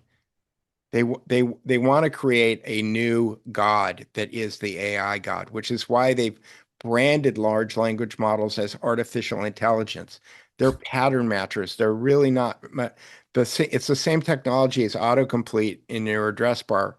Okay, it's just taken to the nth level, and they where I've lost my train of thought. No, no. Um, Back to what we were talking about, the Noam Chomsky yeah. in, No, in, yeah, I think that Syntactic Structures is a dangerous book, and that they thought let's set him up as a liberal, politically oriented guy who's going to challenge. He's a controlled opposition guy who's going to come out as anti-establishment when he's really about as establishment as you could possibly be. Which, when COVID happened, became self-evident. Right? He was a strong proponent of mandatory vaccines. well, And that was kind of I'll interrupt. COVID was one of the most brilliant things to happen to the us because it it just it allowed it allowed people to finally wake up, even if they got jabbed and they got injured or all that stuff. And then all of a sudden they're going, because even a family member who went right along with everything now was saying it was evil the way they treated people in the rest homes and all that. I don't interrupt. I just allow them to say that, and we'll bring up something. I'm like, hey, you were. I don't do that. I don't let. I just let them move through it. But look at all the celebrities and everybody who's got on the bandwagon and started treating you like crap. Saying, talking smack about you if you didn't get the jab. I'm like, it just pointed out they were all bought and paid for, every one of them. And so, well, I don't, again, I don't believe that you make it into the inner circle without compromise. oh, I think personally, I don't think that you get I, an Academy I, Award unless they've got you on tape doing something you shouldn't be doing. I, I, I, I would put it this way. I was just thinking of Arnold Schwarzenegger, and I'm thinking, I remember being I was really into bodybuilding back in the 80s, and I would go to the shows and I listen to seminars, and I remember somebody saying, a lot of the guys at the top end are, well, candy for rich men, gay men. Right. And my thought was, I wouldn't be a damn bit surprised if Arnold Schwarzenegger and some of these other guys didn't pay some dues because They did. You to don't, get to where they were they at. The did. fact that he was 7 time, there were other guys that were better than him. And I'm like, oh, and then he got the Hollywood deal. And I'm like, no, no, no. I think there was a lot more there. It just, of course, look at where he is now. His marriages are shot. He's a windbag. I mean, he's just, you look at the end product of his life, and I just use him an example. He needs Jesus desperately. It would be great if he woke up and said, God, I've been a piece of crap. I need you. Would you forgive me? And God was like, yeah, I'll give you a new life. That's the trick. That's not the trick. That's the Well, yeah, power. but you're making me laugh because one of the things I write about in my book is something that I call the road to Damascus play, and I use people like Russell Brand. Um, I don't believe that guy at all. I don't believe that guy at all. yeah, but it does work. It is a psychological Oh, phenomenon that works. Switching sides in a very public Yes. way does wind up. There are a lot of people who fall for it. Okay, so okay, this is funny. Paula White, 3 marriages. She's married to Jonathan Cain of Germany. I don't know who these people are. Okay, anyway, I'm like, Paula White is such a fake. Everything she teaches is just so far away from what Jesus taught. And she's basically the spiritual advisor of Trump.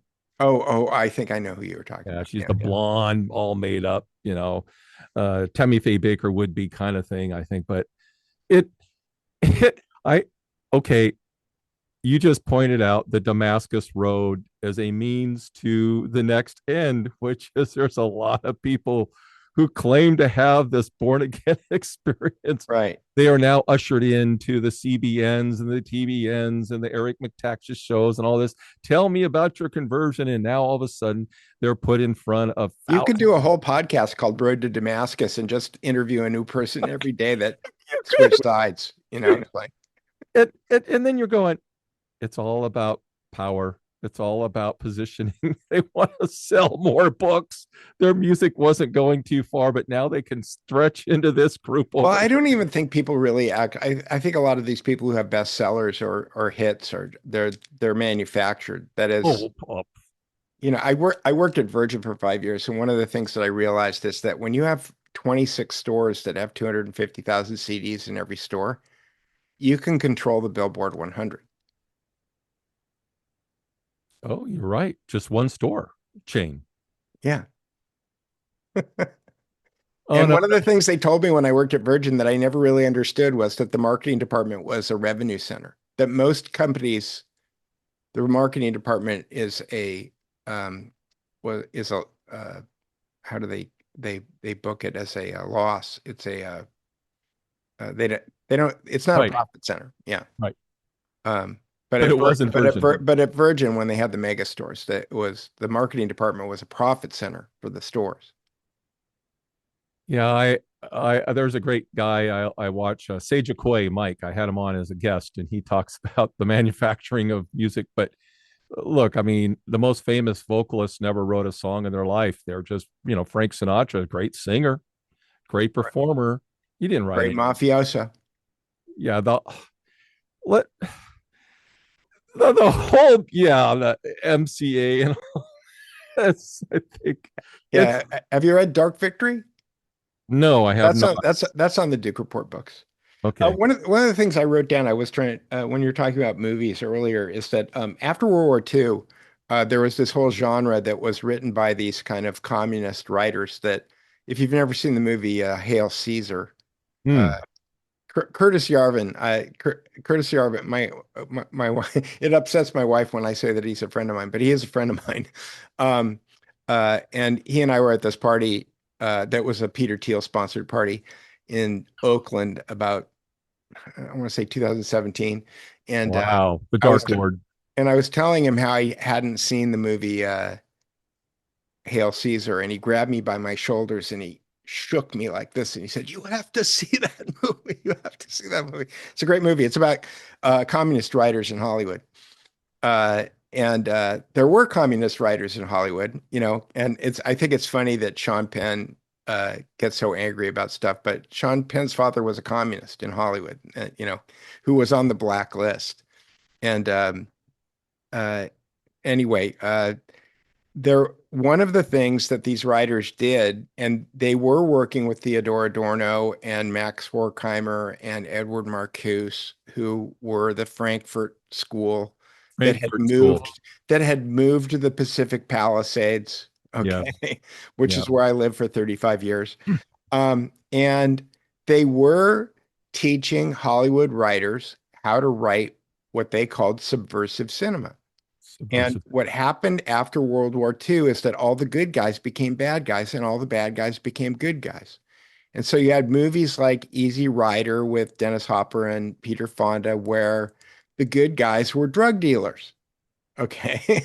And then you had movies like Dirty Harry, Yep. okay, where the cop was a good guy, but he was kind of a bad good guy.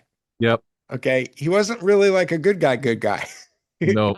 know, which were written by my friend Amanda Milius's father, John Milius, who kind of was famous for being a right-wing reactionary in Hollywood, but not really, like not really.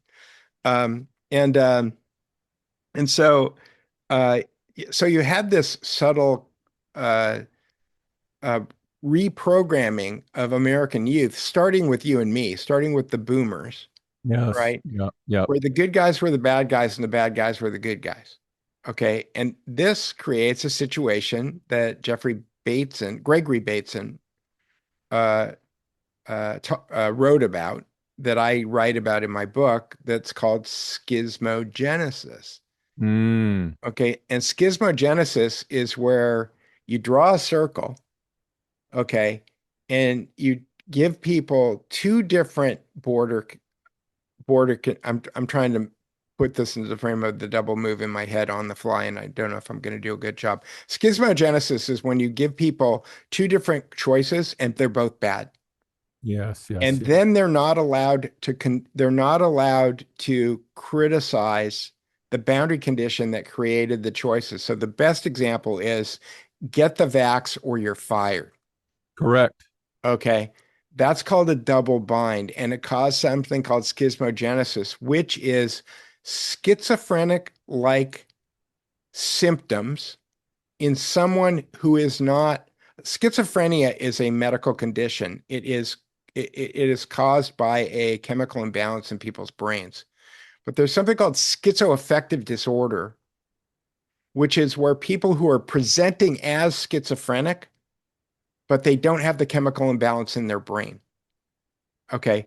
Schismogenesis causes schizoaffective disorder, and you can cause schizoaffective disorder on a society-wide basis by doing things like creating schismogenic events, like telling people that if they don't get vaccinated, they're going to get fired.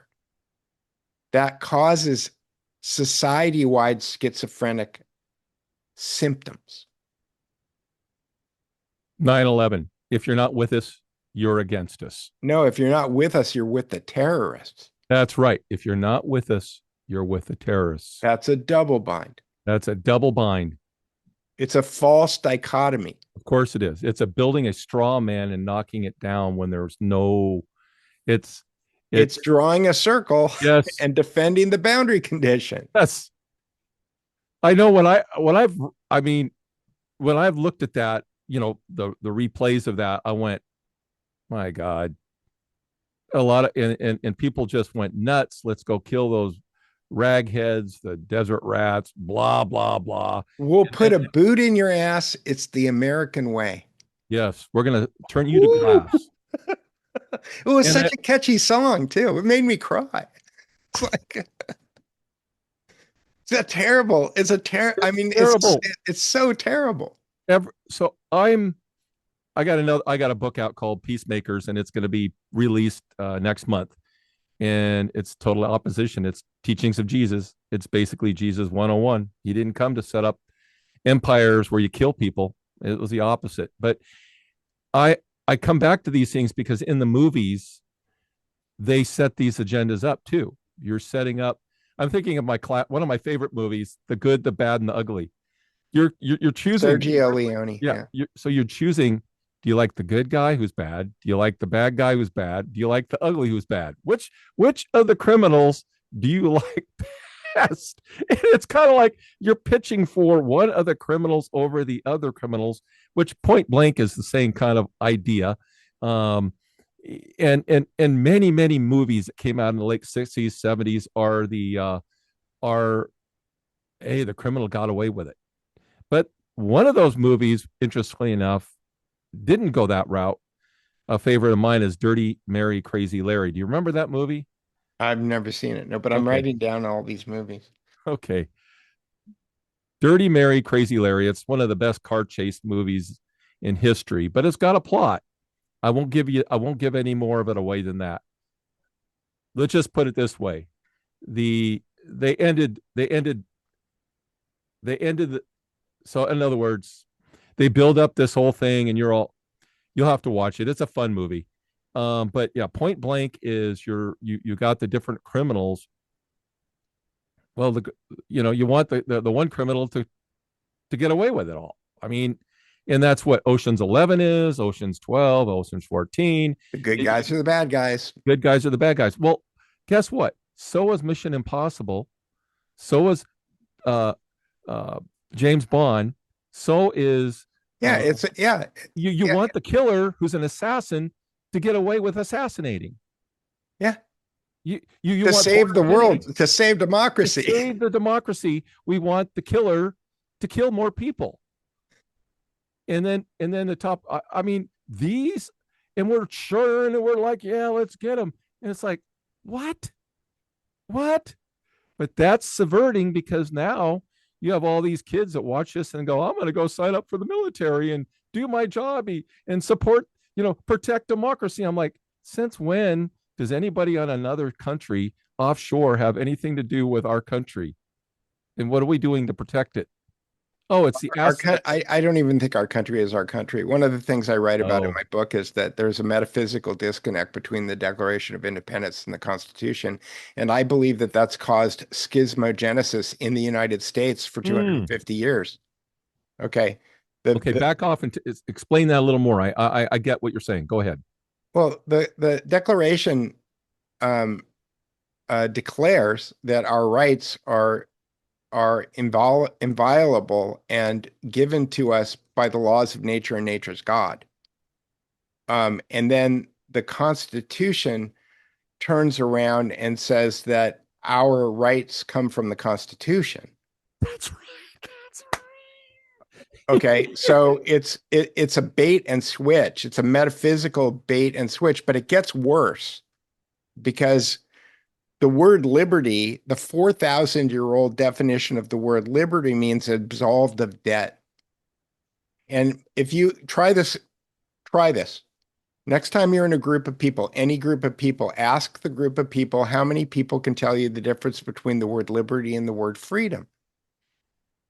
I've done this many times. I was a speaker after my house burned down in the Palisades. I was a speaker at this church, and I asked the audience how many people could tell me the difference between the word liberty and the word freedom. One guy raised his hand out of 100 people that were there. Okay. And he was right. He knew the difference. Liberty is freedom that's bestowed on you by someone who has power over you. And if they give you liberty, they can also take it away from you. Oh, yes. Okay. So the Declaration promises freedom, and the Constitution delivers liberty. Liberty. Okay. It gets worse. There's a 300-foot statue in New York Harbor that we're told is the Statue of Liberty. That's a change. It's a Roman goddess, Liberty. There is no Roman goddess, Liberty. And it's chained because we don't. And it's not it's a castrated dude named Attis. Attis. And it is a statue. It is a totem statue to the cult of Cybele and Attis. So there is a 300-foot statue in New York Harbor to an ancient pre-Greek cult called the cult of Cybele and Attis. And it's a castrated shepherd. And it gets worse, because the castrated shepherd was turned into a pine tree. So what do we put up in our living rooms in December? We call them Christmas trees. Right. I've looked up and down in the New Testament. Steve, can you tell me where the Christmas tree is? Oh, I know that there's no Christmas tree in the New Testament. Okay. It's a tradition. And Attis was castrated. So I wonder whether or not what those balls are that were hanging up on the Christmas tree. Oh, now my wife's going to get mad because she's like all over Christmas. I mean, but really, yeah, where did these things come from? And I knew the thing about the Statue of Cult Liberty, that there was no God named Liberty. I thought it was Colossus. Well, I no. There's a book called The Greek Slogan of Freedom by a guy named Stanislav Dmitriev. It's on my website. I cite it quite a bit in my book, but he wrote about how in 196 BC, the Romans were promising people freedom and delivering people liberty. This is a 2,000-year-old bait and switch. well, when you go to DC, it's patterned after Rome. So they took the identical. It's actually much worse because I haven't been to Rome, but I've been to Athens. I've been to Greece. Rome and Athens were built to last 1,000 years. The reason that there's ruins there and you can still see that stuff even after the towns got sacked is because they were really made out of marble. They were really made out of, stuff that was designed to last a long time. Washington, D.C. is much more like a Hollywood movie set. Yes, yes. The stuff looks good in pictures, but it doesn't really seem like it was ever really built to last. And I think maybe we're close to the expiration date on those buildings. There, we could get into that. That would be a whole other discussion, but there's a lot of thought out there. I mean, E. Michael Jones talks a lot about it. But the fourth turning, I think those guys are accidentalists. yeah, so do I. Yeah. I think all the idea that, oh, there's only empires that last 80 years. And I believe all the empirists it's the same empire. It's like a spider thank you. It's never changed. It never changes. It never changes. They move. They move. Okay. I think every time I hear them, I'm like, dude, just lay off on it. I'm checking my stocks. They're doing fine. I mean, there's all this fear. And I'm like, at the meantime, I've got sons and they want to get married and I want grandkids. And I'm not going to let all this nonsense prevent us from having a good life. We didn't buy into the vax thing. We didn't go along with the agenda. I have my own business. I just came to work every day. I had a podcast during that time, and all of us would get together. We'd have people into the office all the time. We never stopped. And I'd go to the store. I wouldn't wear a mask, and nobody bugged me. And I'm like, it's just all a put on. Guys, stop following. But I come back to this. Why do you think? Because they tried this before. They tried this before, and it didn't work. This time, when they pulled it off, it worked. Just using the COVID narrative. This time it worked. Why do you think it worked this time? Maybe because all the countries, all part of the same thing, said, okay, we'll sign on it this time. What do you think made it different this time? I mean, the last time we saw that was the Spanish flu, quote, quote. Why do you think everybody went along with this? Shut themselves because they I mean, to quote the Rockefeller paper, they had lockstep. They had I know, I quote they, that. they had complete air superiority. Yes. They had control of every media outlet in the world, and they had control of the CEOs of the Fortune 2000. Yes. And that's all they needed. They needed the politicians, the media, and the CEOs, and that's all they needed. Yeah. Okay. And Yeah. and that's kind of the C. Wright Mills wrote that there's a difference between an American public, and he didn't call it the American public. He called it an American public and a mass public. And the American public, the way that it was sold, I'm not talking about the way that it is. I'm talking about the way that it was sold, was that you had an engaged population that would share their concerns with one another and send representatives to Washington or to their state capitals with those concerns. And the people who were in office, their job was to take care of the concerns of those people. Yes. That's clearly not what we have. No. Okay. What Mills said was that his reason for thinking that that fell apart is that it became replaced by something that he called a mass public. And in an American public, people are talking to each other the way that you and I are talking right now. We're engaging our logos. We're moving our conversations closer to truth. And we're trying to take that idea and then move it into the governance of whatever it is that we're doing. But the people who are in control of things understood that if they control the messaging mechanism by which people, the epistemology, and this is why I think that my book is a breakthrough because I've coined this for this term epi-war, epistemological warfare, because if you understand that psychological warfare is downstream from epistemological warfare. Okay, psychology is just a subset of how we wind up knowing things.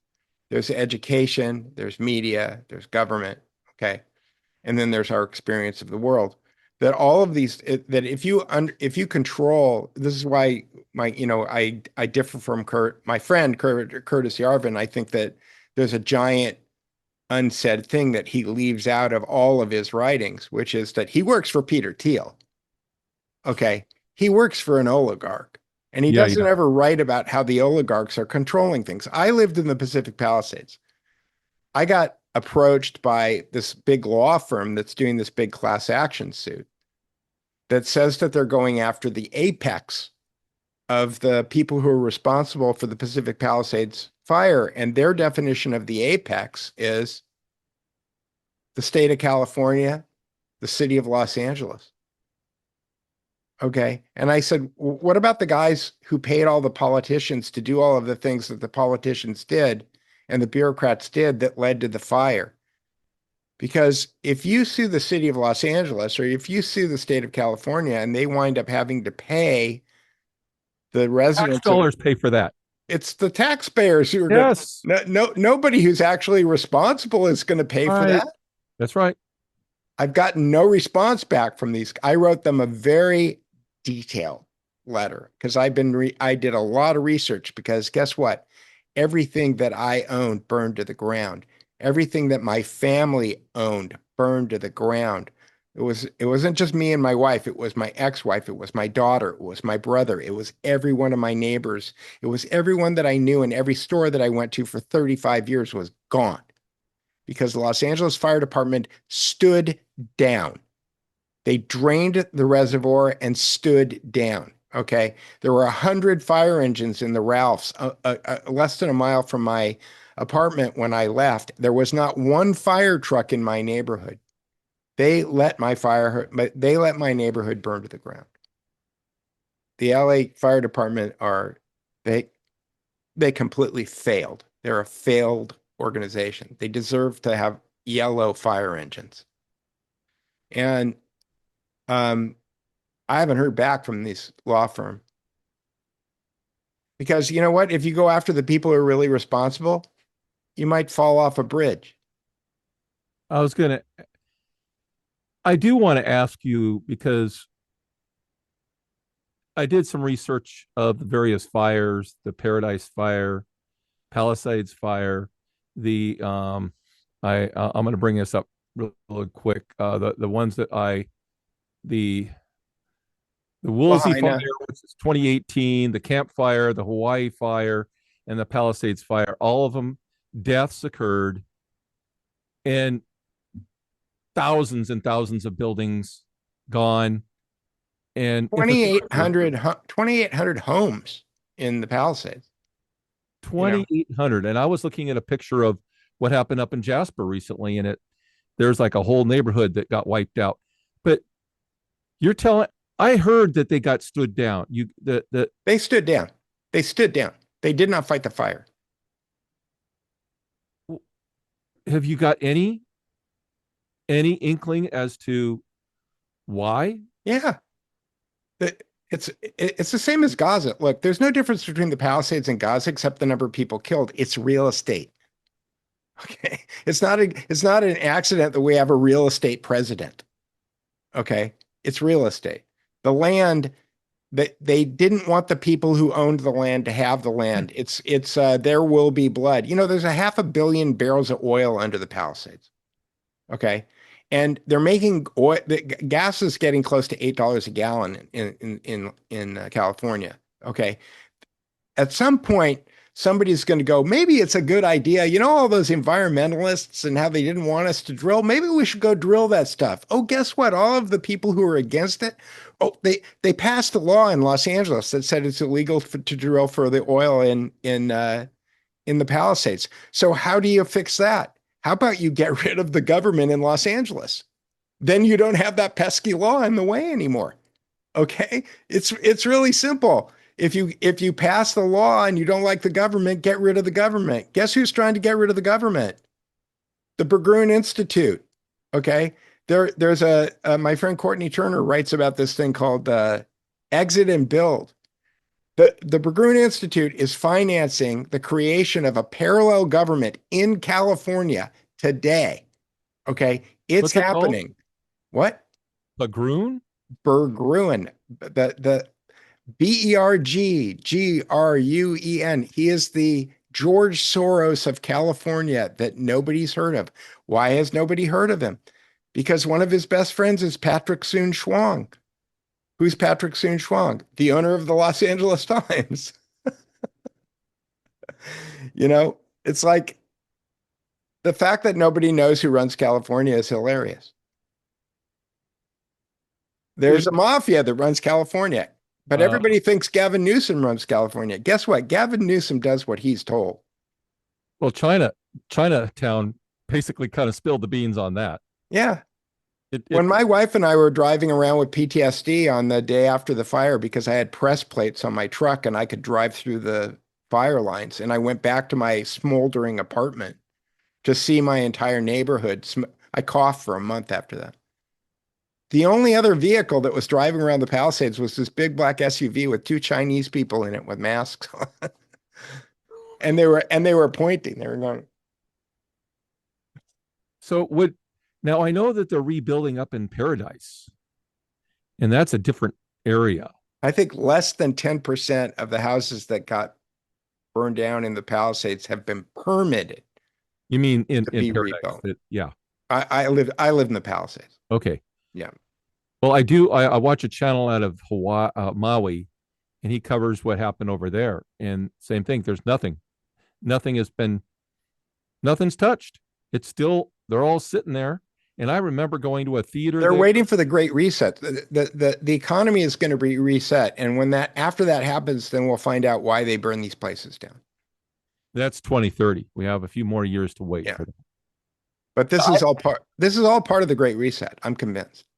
So it's interesting you say that, because Gaza, I wrote an article on my Substack, I don't know how long ago, $525 billion worth of natural gas and oil underneath Gaza. Yeah. Now you know why. Now you know why that they're trying to kill them all off. Right. Well, there's 500 million barrels of oil under the Palisades. And for those who don't know, all of Southern California is nothing but oil underneath there. You go to La Brea tar pits, and right there, it's coming out of the ground. It's bubbling out of the ground. And so what they're saying is they can't come in on the side and drill underneath there, and it wouldn't bother you guys. Well, they tried to do that. Literally in front of I did several shows with George Webb where we actually went out to the end of my street and I pointed down 100 yards down the bluffs. Occidental Petroleum in the 1970s, and I've written about this. There's articles on my website. There's many articles on my website about it. But Occidental Petroleum wanted to drill into Santa Monica Bay using the new technology, which was horizontal drilling. Right. And they did a test rig on the Pacific Coast Highway. And the neighbors, who were all liberals, again, this is where the CIA kind of control of the counterintelligence, in my book, I call it a right hand, left hand. So yes. The conservative and liberal. What happened in Southern California is that there was a whole bunch of people, liberals, who were organized to fight the Vietnam War. As soon as the Vietnam War ended, all of those organizations became environmentalists. Oh, Okay. It just switched over. And what happened is that in the Palisades, you had a bunch of people who had been mobilized against the war who suddenly became anti-oil. And they found a bunch of oil underneath the Palisades. And so because those people were so well organized, and because they were Hollywood people who had been very successful, so they were well funded, they had their own funding. One of the things that is a control mechanism is the funding thing. And the reason that the oil thing got out of control in Southern California was because they had a bunch of Hollywood people with money who understood media, who understood how to get things passed. And they passed a law, Proposition O, which made it illegal to drill in the city of Los Angeles. So they boxed out Occidental Petroleum and they fought it in court for 22 years. And Occidental Petroleum finally uh, uh, uh, said, okay, no more. But it would be surprising to me if you follow the money all the way back to the causes of the Palisades fire if Occidental Petroleum wasn't involved someplace. How has this transformed your life? I mean, to lose a neighbor, not somebody that I know, but 2 blocks over, somebody's house burned down about 6 months ago, and one of one of the grandparents died. Um, how has this been cause for you to stop and not only your own personal hurt, but how has that affected you when you look around the world and look at other people who've, the Gazans, you look at the other places where devastation has taken place. How has this transformed your way of thinking and your relationship with the Lord? Um, I think I had a good relationship with the Lord before all of this happened. And if I didn't have that, I don't think that I would have been able to kind of suffer the slings. And there were a lot of there were a lot of things besides the fire that happened after the fire. Um, and it took my wife and me about 4 months uh, before we were sleeping. Oh yeah. Yeah. Um, uh, before we could recover our ability to just go to bed Yeah. and not have baggage associated with it. It took a long time. And I don't think that I think that if I didn't have a good understanding of God and the grace of the situation, because there was grace. Okay, we got out of there. We Yeah. were safe. We were Yeah. insured. Yeah. Okay. Uh, uh, our families were safe. They were insured. There's there's grace there. Okay. And you have to be cognizant of that. People were very kind. There was a lot of kind people. Um, and and the stuff is just stuff Yeah. at the end of the day. The memories, the things that you can't replace because they were your parents or something that somebody gave you and it had sentimental value. There's all that stuff. I was a photographer. I lost every negative, every Polaroid, every print, every picture I ever shot from my analog career. Wow. There's nothing that exists. Uh, uh, I I saved other people's pictures from my own apartment. I saved a camera that I took magical pictures with, but I didn't save the pictures. Like I honestly did not believe that the Los Angeles Fire Department was capable of standing down. I didn't see that as a possibility. I didn't understand that. And so, um, you asked me what my relationship with God is. My relationship with God was stronger after that. But my relationship with people was different. Okay. Okay. Yes. Okay.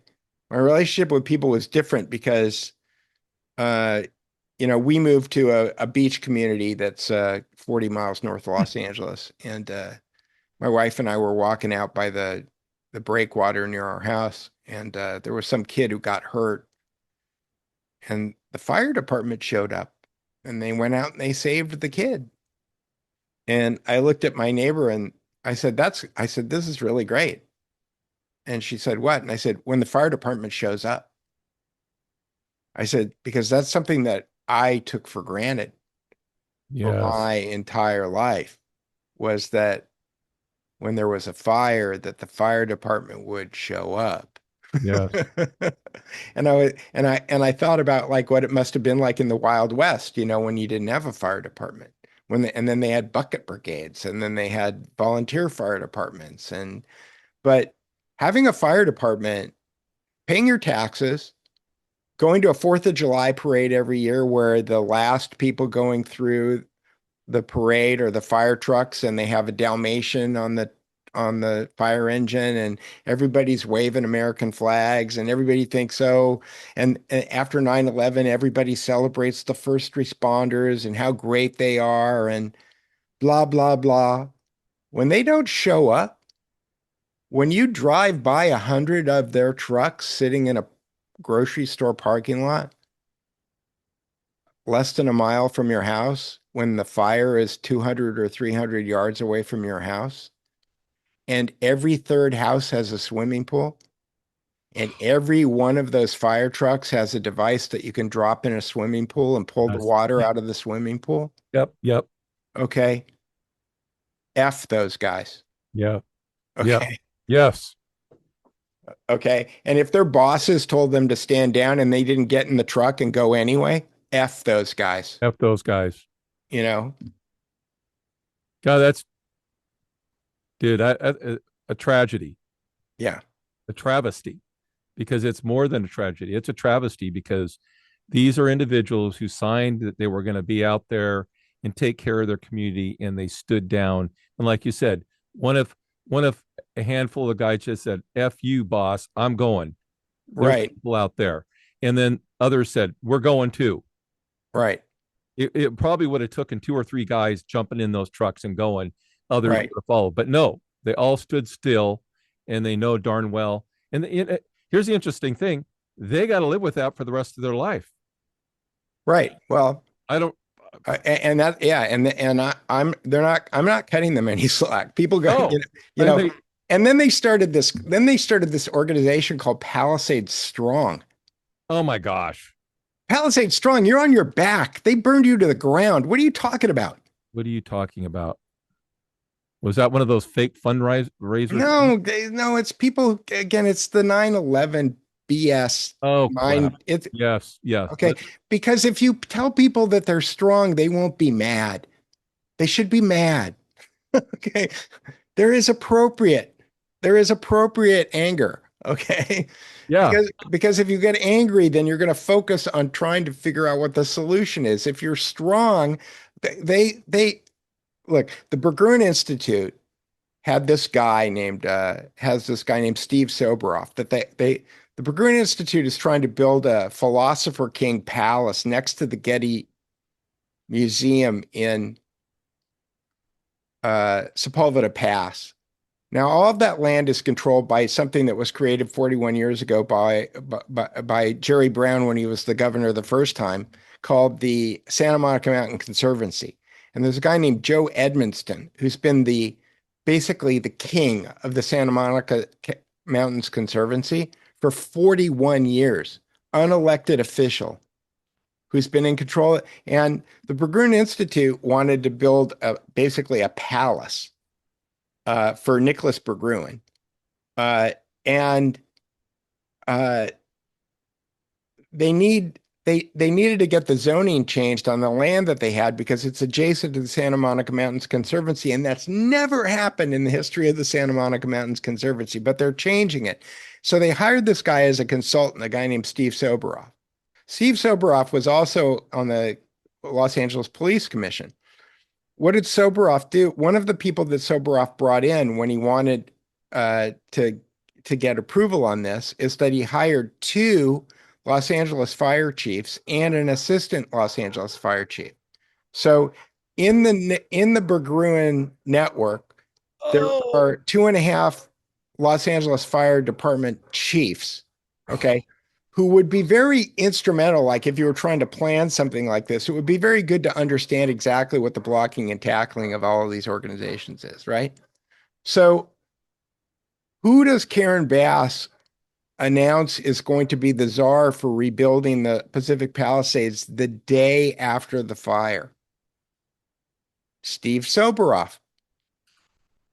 Who is interviewing Gavin Newsom when he does his little happy dance? He did an interview with smoking houses in the background. Yep, I saw it. Jacob Soberoff, his son. Who wrote the definitive book about the burning of the Pacific Palisades? Jacob Soberoff. Oh my. Okay. It's all mafia. It's all mafia. It's all mafia. Okay. This is British mafia. and there's pictures of Nicholas Berggren happily with Karen Bass, with Jerry. He gave Jerry Brown an award for lifetime service. With Gavin Newsom, with who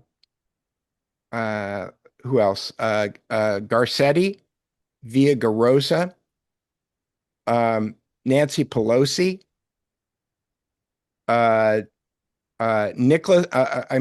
Jacob Rothschild and Evelyn de Rothschild. Who else? We're just talking Trudeau, Kissinger. This is mafia. Okay. This is a mafia. Okay. There's a mafia that burned the Palisades down. Okay. And I told these guys at this France law firm that if they weren't going to go after the people who really burned down the Palisades, I wasn't really interested in their silly little lawsuit that's just going to wind up having the taxpayers foot the bill.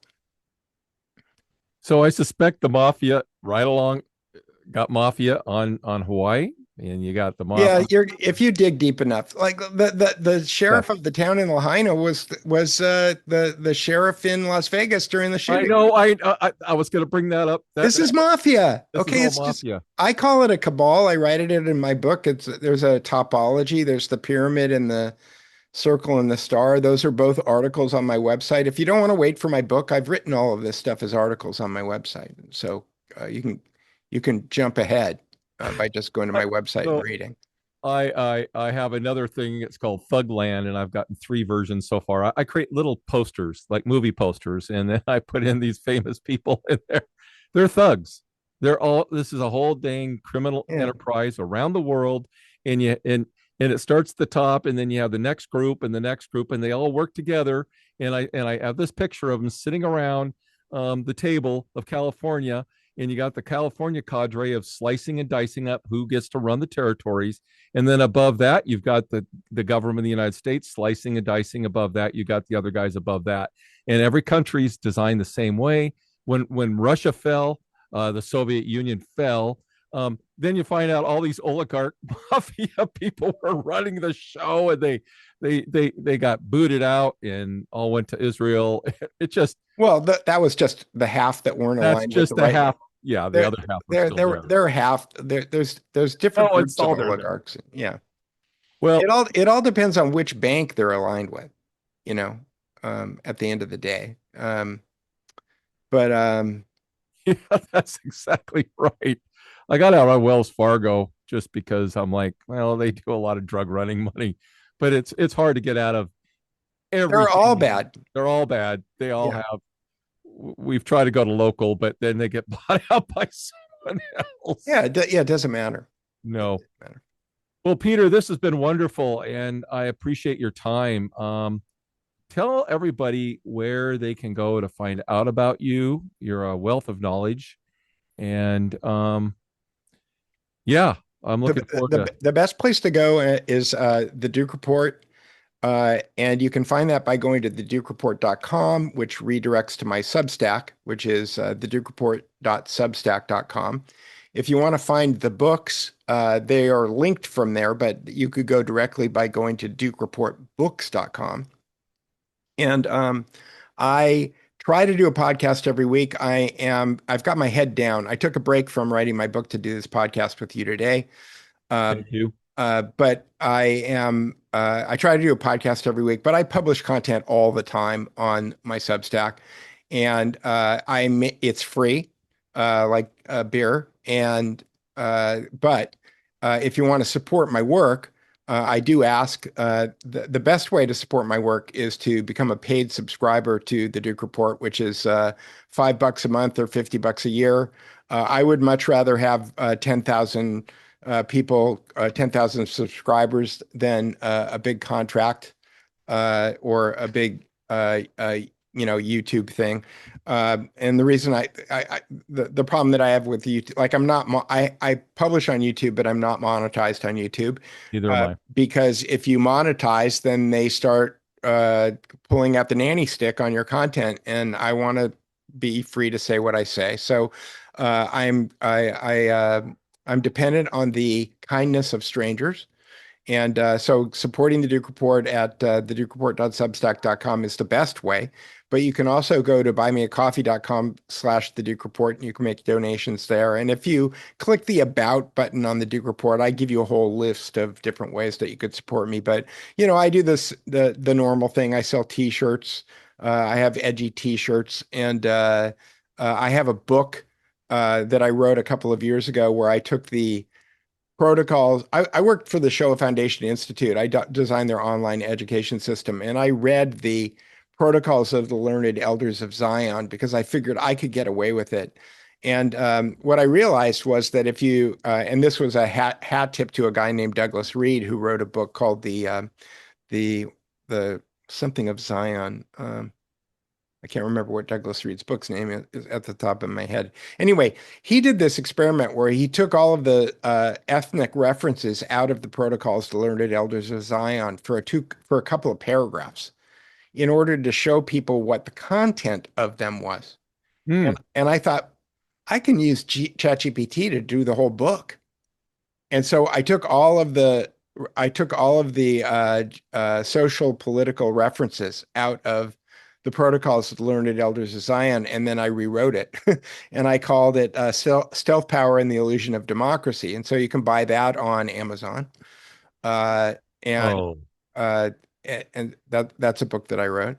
And it was a very interesting experiment because when you take all of the religious political references out of it, it reads like a James Bond villain handbook on how to take over the world. And uh, yes. It's like one of the original papers. You find that, and you're like, oh my gosh, yeah, there it is. so there it is, my book, Stealth Power and the Illusion of Democracy. And sometime in the next, I hope to get it. I want to get it done by September because I'd like it ready for Christmas Oh yeah. when people put their Addis trees up in their living rooms. And that will be called Reframing Reality. And I've been working on that book for 5 years. Yeah, it took me 2 years to write my book, and then I went back and rewrote it, and that's what you see in the picture there. Um, and I'm a writer. I've been heads down too. I've got three different things coming out, all short. But it's there. I have to get it out. I've decided I don't know how much longer I got to live, but I Right. I want to share. I just want to share it. I'm putting in the latest stuff I'm putting out in Kindle form, so it's real $6 or whatever. Hmm. Um, but yeah, us writers and investigators, we need to. It's who we are. Um, by the way, when you do your how do you get a whole book and have it dissected by the software you're using? How do you get the digital format to have it gone through your not chat GTP or whatever? Because I'm using two tools right now. I use Claude Cowork and I use a open source markdown editor that's called Obsidian. And Cowork had the files for Obsidian go in these things called vaults. And so Cowork has access to my vault. My vault has every chapter and the appendices and the bibliographies as separate markdown documents. And as I write the markdown documents, I have Cowork support me. specifically doing things like fact checking me, working on my bibliography, working on my footnotes, uh, working on my language, because my book is ostensibly about language and linguistics. I'm very specific about, and again, this is one of the things that they call slop in the AI world.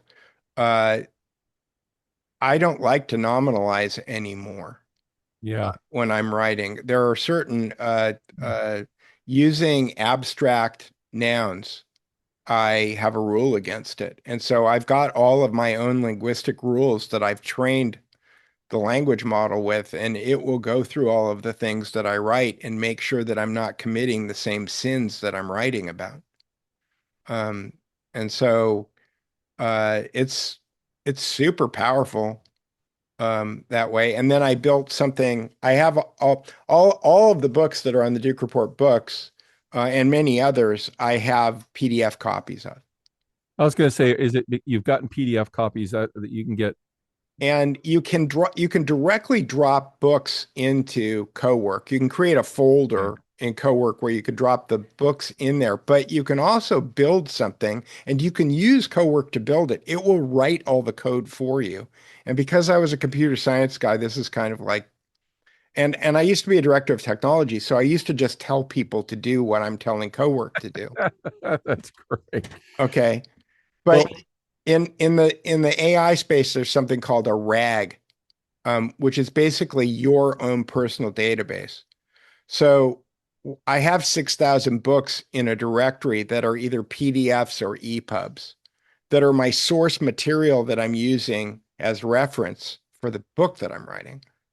And what you can do is you could tell Cowork, I want to build a local RAG that runs on a local server on my computer that my reframing reality project has access to. And it says, oh, good. And it builds all the software and you run the software. And it took about 7.5 or 8 hours to build a RAG on my 6,000 books. But at that point, it becomes a specified database that is for, and what you do is you point the language model at your own sources. And so it will go look on the internet if you ask it to, but most of the time I'm just having it look at my own RAG. right. And then you can ask Cowork to build a server that accesses the RAG that allows Cowork to connect to your RAG. So you have to tell it what to do, but once you tell it what to do, it's all completely set up and organized. Um, and like I said, I've been researching this thing for 5 years, and I have 5 years worth of notes. And what the AI is really helping me do is really kind of get it organized. To Wow. Yeah, I don't have those skills, but it would, I'm, I read through and I copy and paste into my, on the media, my word. And then sometimes I just hand copy it. And typically that's where I get a mistake because then it'll be like, whoop, you misspelled a word or something like that. Whereas this could just pull it right out of the document. You could just have it pull it right out of the document, and that's amazing. That's a no, wonderful you could tool. just tell it to rewrite it. Okay, yeah, I have line numbers showing on my markdown document. So I go, L98, there's a nominalization in there and it'll just go take out the nominalization. yeah. I'm going to be very careful about what Grammarly does, and I'm going to start, like you said, the nominalization. I'm going to say, no, no, no, nope, dismiss, dismiss, dismiss, and really work hard in my, and so that I'm a terrible speller. I only use that's me. Grammarly for spell checking now. That's I'm a yeah, I'm terrible speller. But you're right. It wants to reword things. And I'm going to stop letting it It do that. wants to change the meaning of the Yeah. sentence. And I'm all about meaning. There's two things that I'm really about. My book is really about meaning and being. We are human beings, and the thing that makes us a human in the human being is our logos, and that we get with grace from God. And And there's, when it changes my writing, it's changing my voice yeah, because I write for me. And when it changes the syntax or changes things around, it's no longer me. That's right. I get it. You just, thank you. That You're welcome. alone was worth the time, because I'm thinking, oh, it's a great tool. It's just like a editor and stuff. And it's like, you just explained, no, it's taken my voice away from me on those areas that wants to change it.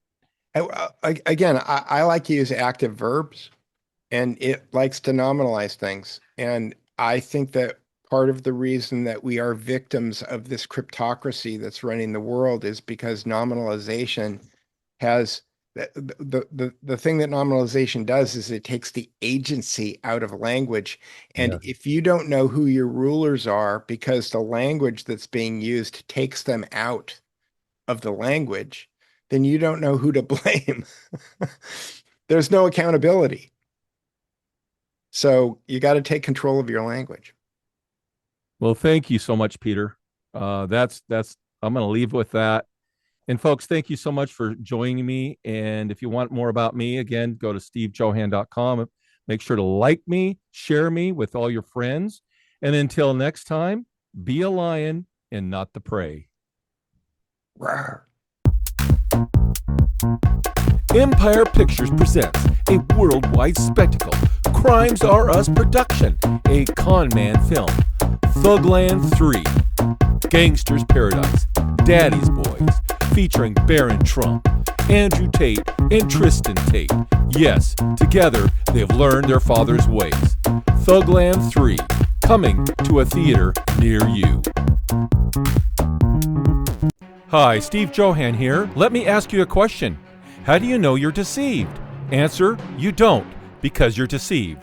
That's why you need to read New Revised Breaking the Deception Code, Mastering the Art of Discernment, available at Amazon and other quality booksellers.